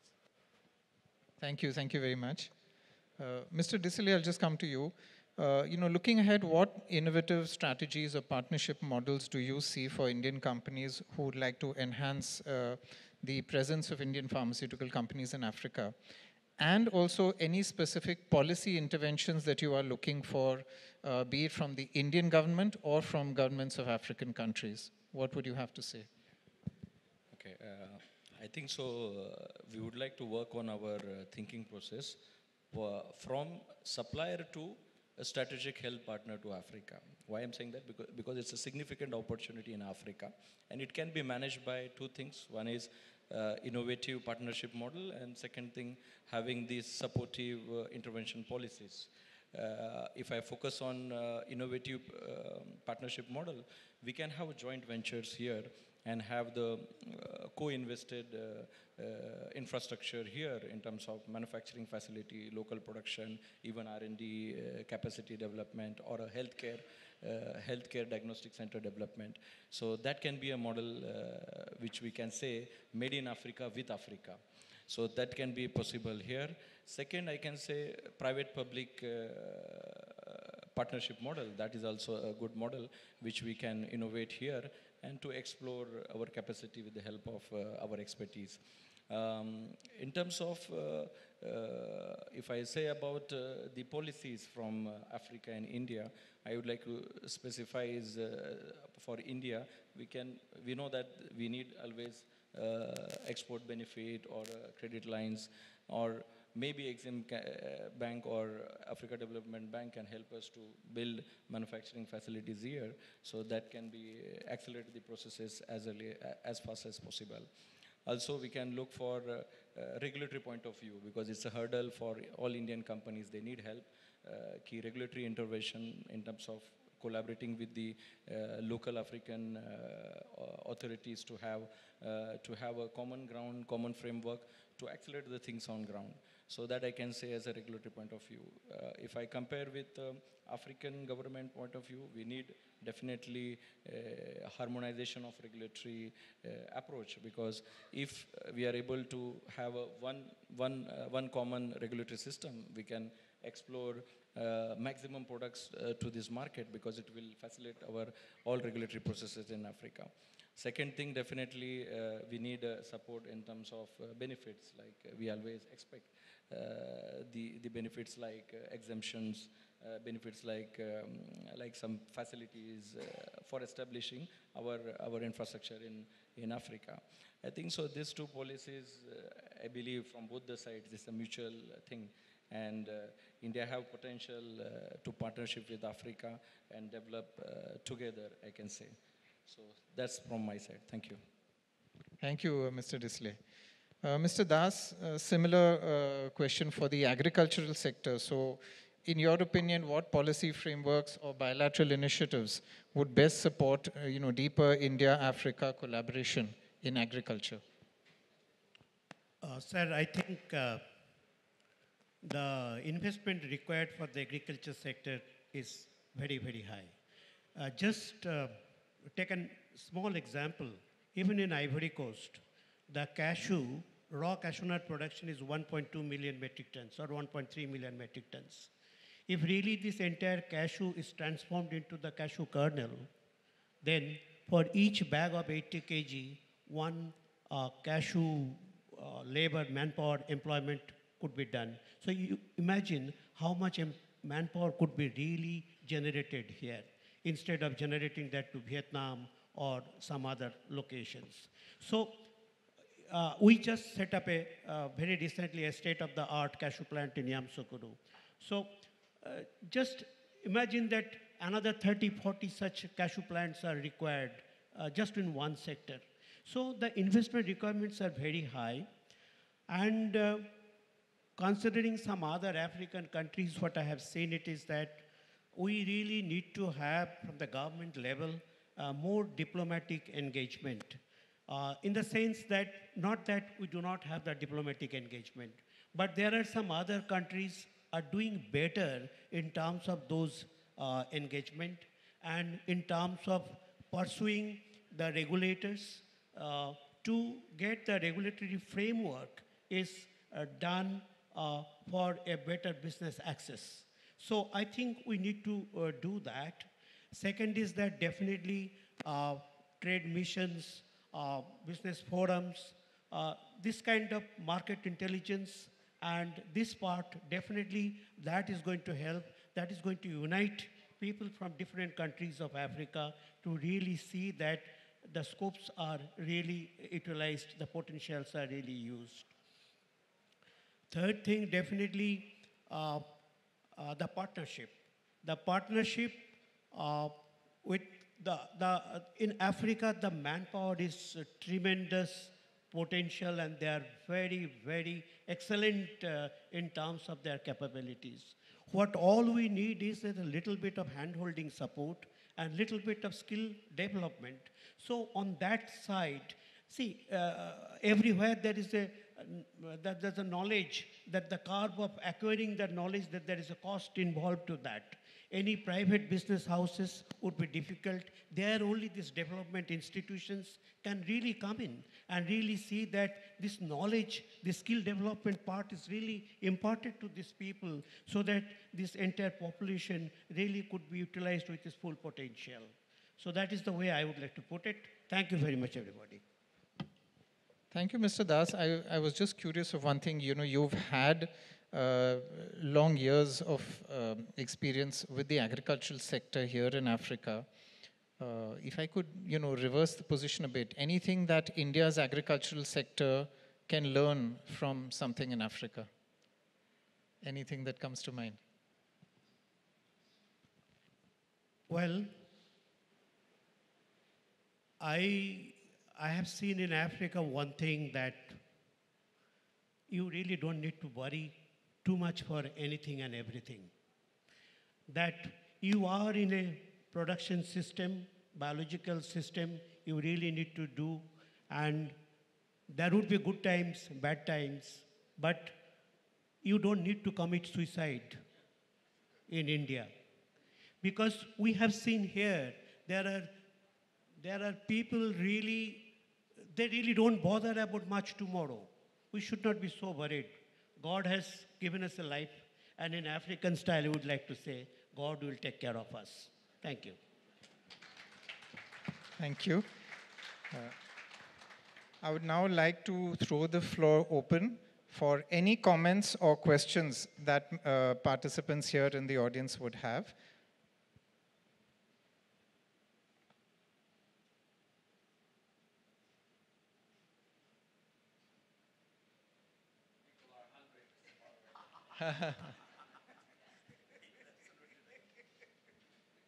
Just a moment, I can see some.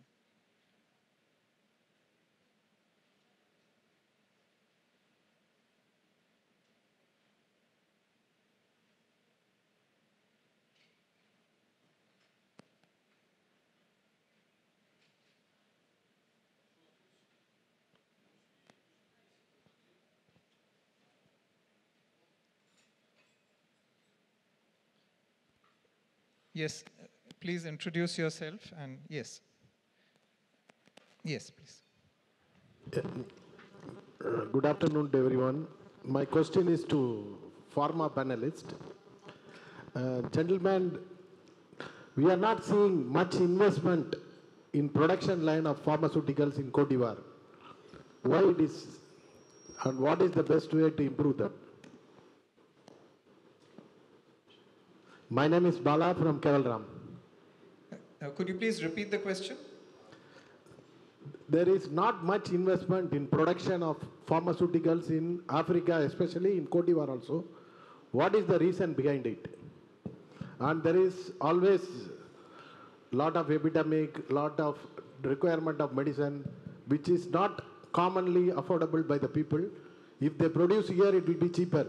But why it is not being done here? So, thank you very much for this question. I can understand we have a lot of Indian companies in India and rest of the world, but in Africa we have few. In Ivory Coast also we have few companies. They already started their operations since last 4 or 5 years. I can say one company, Africure, Pharma, and there are few local companies that are also there. The challenge here is if you see a market size. Normally, it's very difficult to manufacture products in mass quantity if you have a limited market size.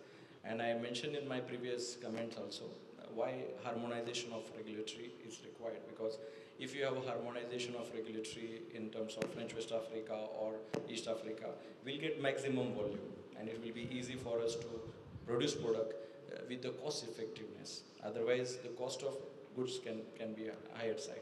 So, as a Indian pharma, people are doing a lot of efforts to have this manufacturing and supply these drugs to the Ivory Coast government and all medical supplies. It is underway. And you will find in 2-3 years, a lot of developments in pharmaceutical industry, a lot of companies are coming on the way. And government is trying also to help them to have a fast track registration and all those things. All negotiations are underway. So I feel if we improve on regulatory aspect about having common regulatory approval in French West Africa, maybe we can open the door for other markets also from manufacturing in Ivory Coast. So that is from my side to answer your question. Thank you very much. Hello. Yeah, please Hello, go ahead. Please introduce yourself. And yeah, my name is Anand Hari, Director General, Africure Pharmaceuticals, Cote d'Ivoire. I think one of my friend, colleague, Mr. Somshekhar has introduced Africure Pharma. So I just thought, okay, I'll just comment on the question which is asked by another friend and colleague, Mr. Bala. The actual problem is an old story, actually, when you know into marketing. We have known about a story which somebody went to an island to sell a chapel. Because the island, nobody was using sandals. So somebody thought that, okay, we have a huge opportunity. Like everybody comes to Africa with the thinking about that huge opportunity that nobody's wearing a sandal, so you can go and use it. The biggest problem is that Africans doesn't understand the opportunity which they can always do themselves in Africa. Now, the basic for a pharmaceutical industry is technical skills, the knowledge they have about pharmaceutical, the raw materials that they require. This is what they have to find it out on the initial level. Then only the companies can come in here.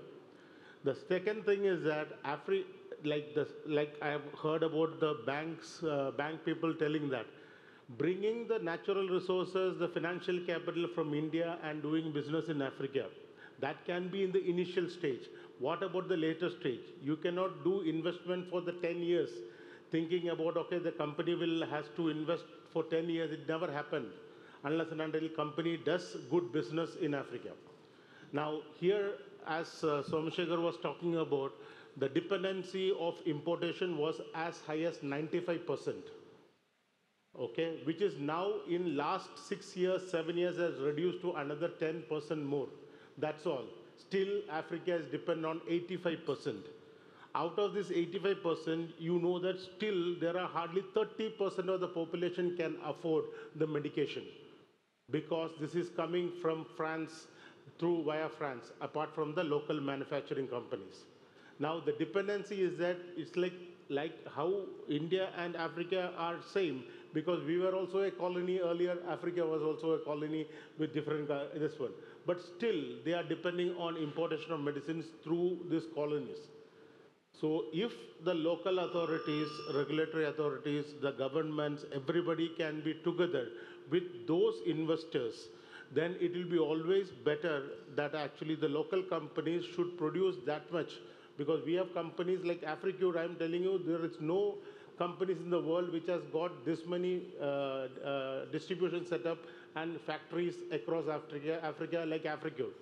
But still, the company will struggle because of the local authorities, local government's support which is required.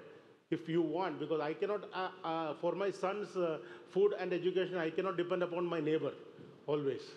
So it is their regulatory, and the government should understand that and help those companies who comes and invest. This is my, this one on Mr. Bala's question. Thank you. Thank you, thank you. That was a very useful insight. Yes, sir, kindly introduce yourself.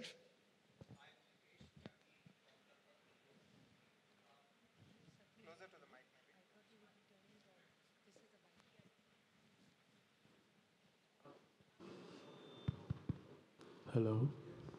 Good afternoon, ladies and gentlemen. Now, hello. Yeah, I'm Dinesh Tyagi from Kalpatru Group.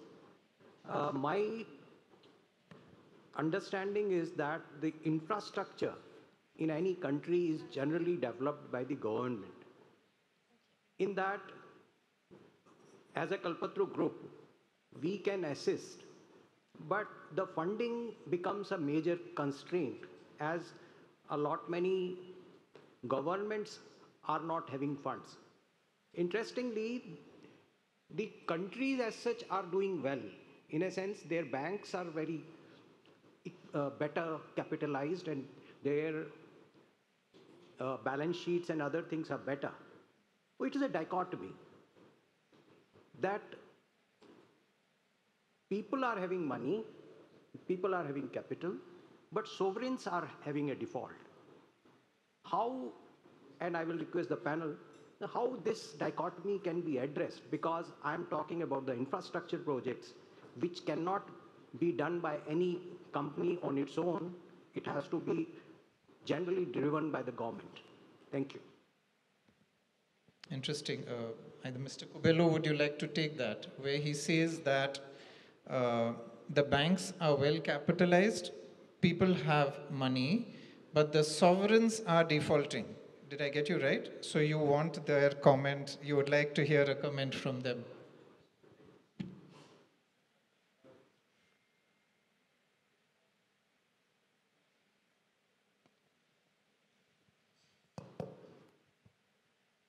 No, thanks for that. I think it is true that if we look at the financial system across the continent, generally we have very well capitalized banks. I think the regulatory framework is such that banks are required to hold sufficient capital to be able to do the things that they need to do. On the issue of defaults, I mean, look, as I said earlier on, we go through cycles. We know that currently, given things like COVID, given some of the other challenges that we have had leading up to where we are, governments have had to take on some additional debt to be able to support their countries, their populations, and their economies to go through what was really a very difficult process. But I don't think that defaults are as widespread as one would think defaults are. I mean, you don't see a lot of defaults across the continent. There are many countries on the continent that continue to honor their sovereign debts. They continue to meet their obligations. But the issue of debt sustainability is something that is well recognized, something that is being attended to, and something that is being addressed through various mechanisms. And I think if the president earlier on did indicate that if you look at the conversations through the G20, there's a lot of conversations around how do we make sure that the levels of debt that we take on are sustainable and we don't end up in situations where we have defaults all over the place. So the point that I'm making is that, yes, there are a couple of countries that have gone through distress, have defaulted. Some of them are going through restructuring. But I think if you look at the entire landscape, the 54 countries on the continent, I don't think it can be said that in the majority we have a problem of default on the continent. But also, and I agree that governments tend to be the ones that invest in infrastructure. What we're seeing is that the model of triple Ps is starting to gain traction across the continent, recognizing that we don't always have the balance sheets that we need to be able to meet the demand for infrastructure and what is required on the continent, and therefore we start bringing in private sector to make sure that private sector is able to assist government in deploying this infrastructure. And I think it's a very good route to take if we are going to accelerate infrastructure investment on the continent. And if we are going to be able to achieve the goals of free trade agreements on the continent, I think we need to invest in infrastructure, and the private sector will have to come to the party in terms of assisting with investment in infrastructure as well. Thanks. Thank you, Mr. Kubelo. Mr. Tedesse, I would like to hear your views also on the question posed by our colleague from Kalpataru Group. Yeah, it's a good observation.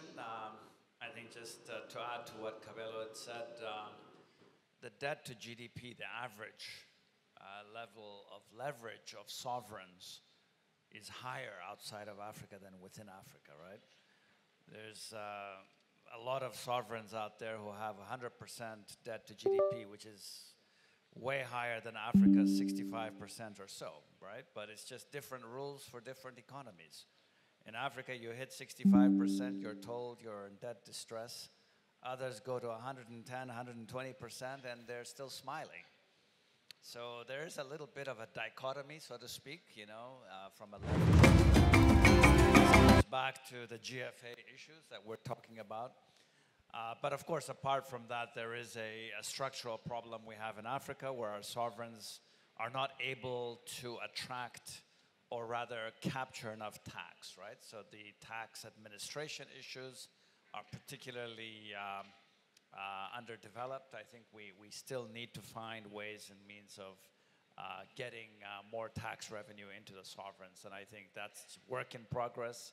There's a lot of efforts now to build up domestic resource mobilization through various means. That is an area of development, so hopefully that'll improve as we go along.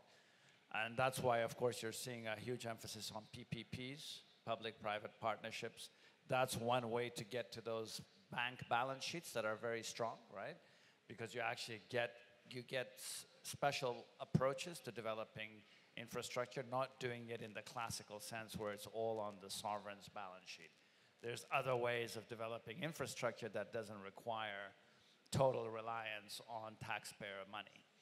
Of course, then there's a question of the affordability of that service, which is another complexity that comes into the equation. But I think if one is providing dedicated services to mining companies or to agribusiness companies, you can have public-private partnerships in generation, you can have public-private partnerships in transmission, you can have concessions from railroads. All of these things can be done in fairly successful ways, which would get around the issue that you've mentioned. So there are solutions to the problem that you've mentioned.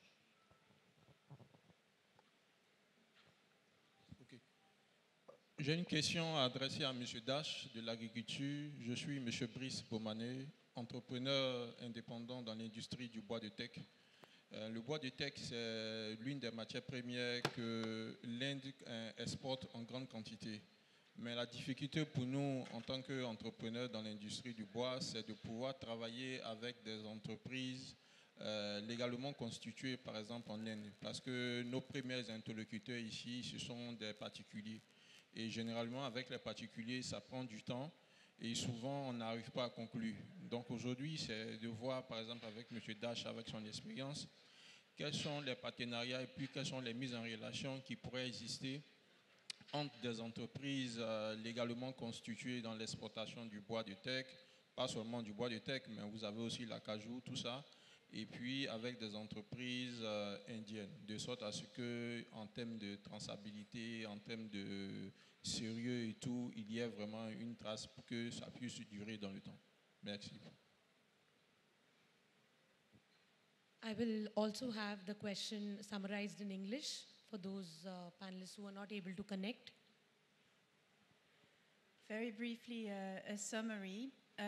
So this is about the export of wood, and the question is how to facilitate collaboration between Africa and India, and especially in terms of finding importing companies in India that are interested to take the export products. Thank you.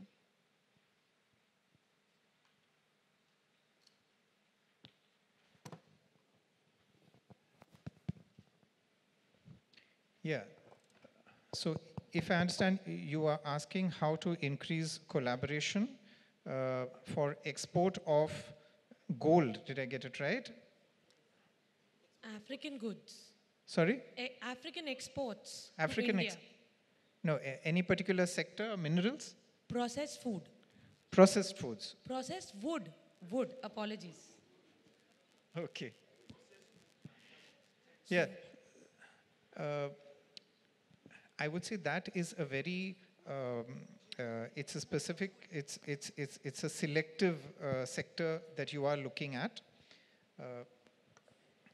There are various industry associations in India, and with the benefit of the internet, these associations have a wide reach across smaller towns, across rural areas, which was not possible until technology came along.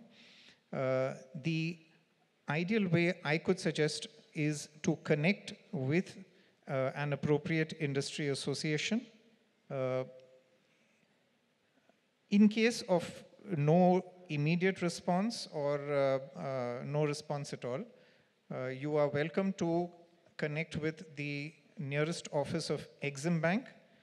In the African continent, we have a presence in 3 countries. We are here in Abidjan, we are in Johannesburg, in South Africa, and also in Nairobi. Our colleagues here would then help you connect with somebody in India. I do not foresee any regulatory issues or regulatory hurdles on this front. It's a question of connecting with the right parties and the right sector experts there. Yes. Good afternoon, everybody. I'm Anjoli Okoye. I'm from UNICEF's West and Central African Regional Office. And when we engage with corporate alliances, one of the things we want to influence is childless investing. So my question is for people from the investment banks. I would like to hear your thoughts about childless investing when it comes to your area of work, your business of the day. And then when it comes to corporate Indian presence in Africa, what are perhaps the entry points that we can engage with? Who do we engage with? What are the platforms? So that Indian businesses in Africa are more child sensitive in terms of their policies, even when the regulatory frameworks do not put pressure on them. So maybe if we can hear some thoughts and strategies for engagement around that. Thank you.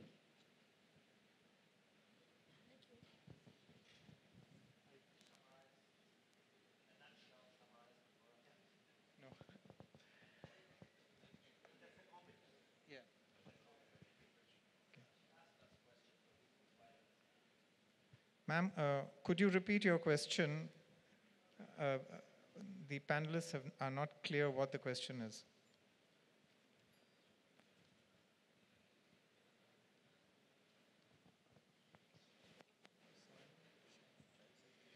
Okay, so when the investment banks make decisions, what are perhaps the child-sensitive considerations that are taken into account, if at all they are taken into account? Child-sensitive considerations Yes, taken care of by the banks Yes. while investing or taking exposure in any corporate. Yes, and then the second dimension was corporates that operate in Africa. How do we engage with them so that they will respect child rights and it's taken into account in their own corporate level decision making? So businesses that respect child rights in their day-to-day business. How can we as UNICEF country offices engage with them in order to influence this? Please, sir. Mr. Tadesse, yes. It's a clear question.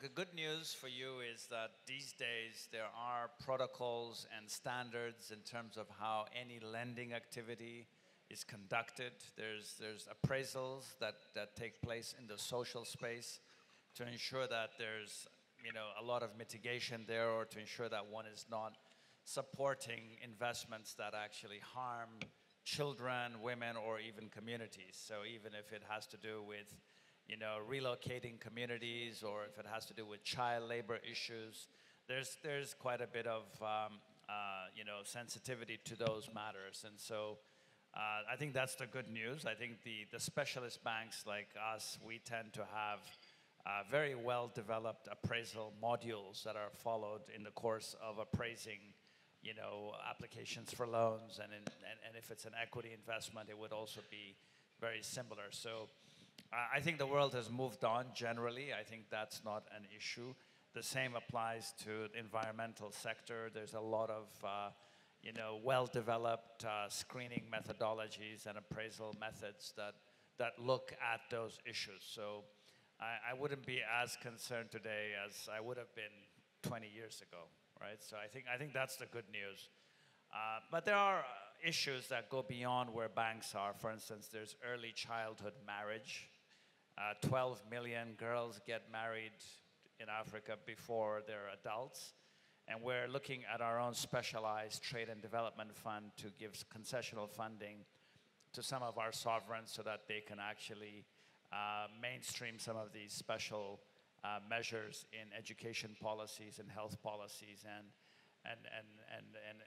social welfare policies to sort of ensure that there's efforts to curb that behavior. So there is a lot of sensitivity to social development in the sense, and social protection in the way you've put it.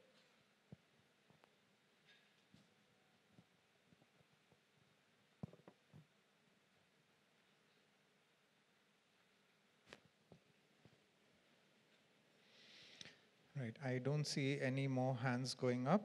So it's been a very enjoyable session, ladies and gentlemen, and Mr. Tadesse, Mr. Kobelo, Mr. Das, Mr. Disley, thank you so much for giving your insights here, and to the audience also who have made this an interactive and a participative session. We are now drawing to the close of the 10th edition of the India-Africa Partnership Day. Discussions like this leave us with, a lot of, may I say tongue-in-cheek, a lot of food for thought. And we do enjoy this experience of coming here and hosting this event with our partners in Africa. I hope you all have had a good time in this session. I invite the panelists to please join me for a group photograph.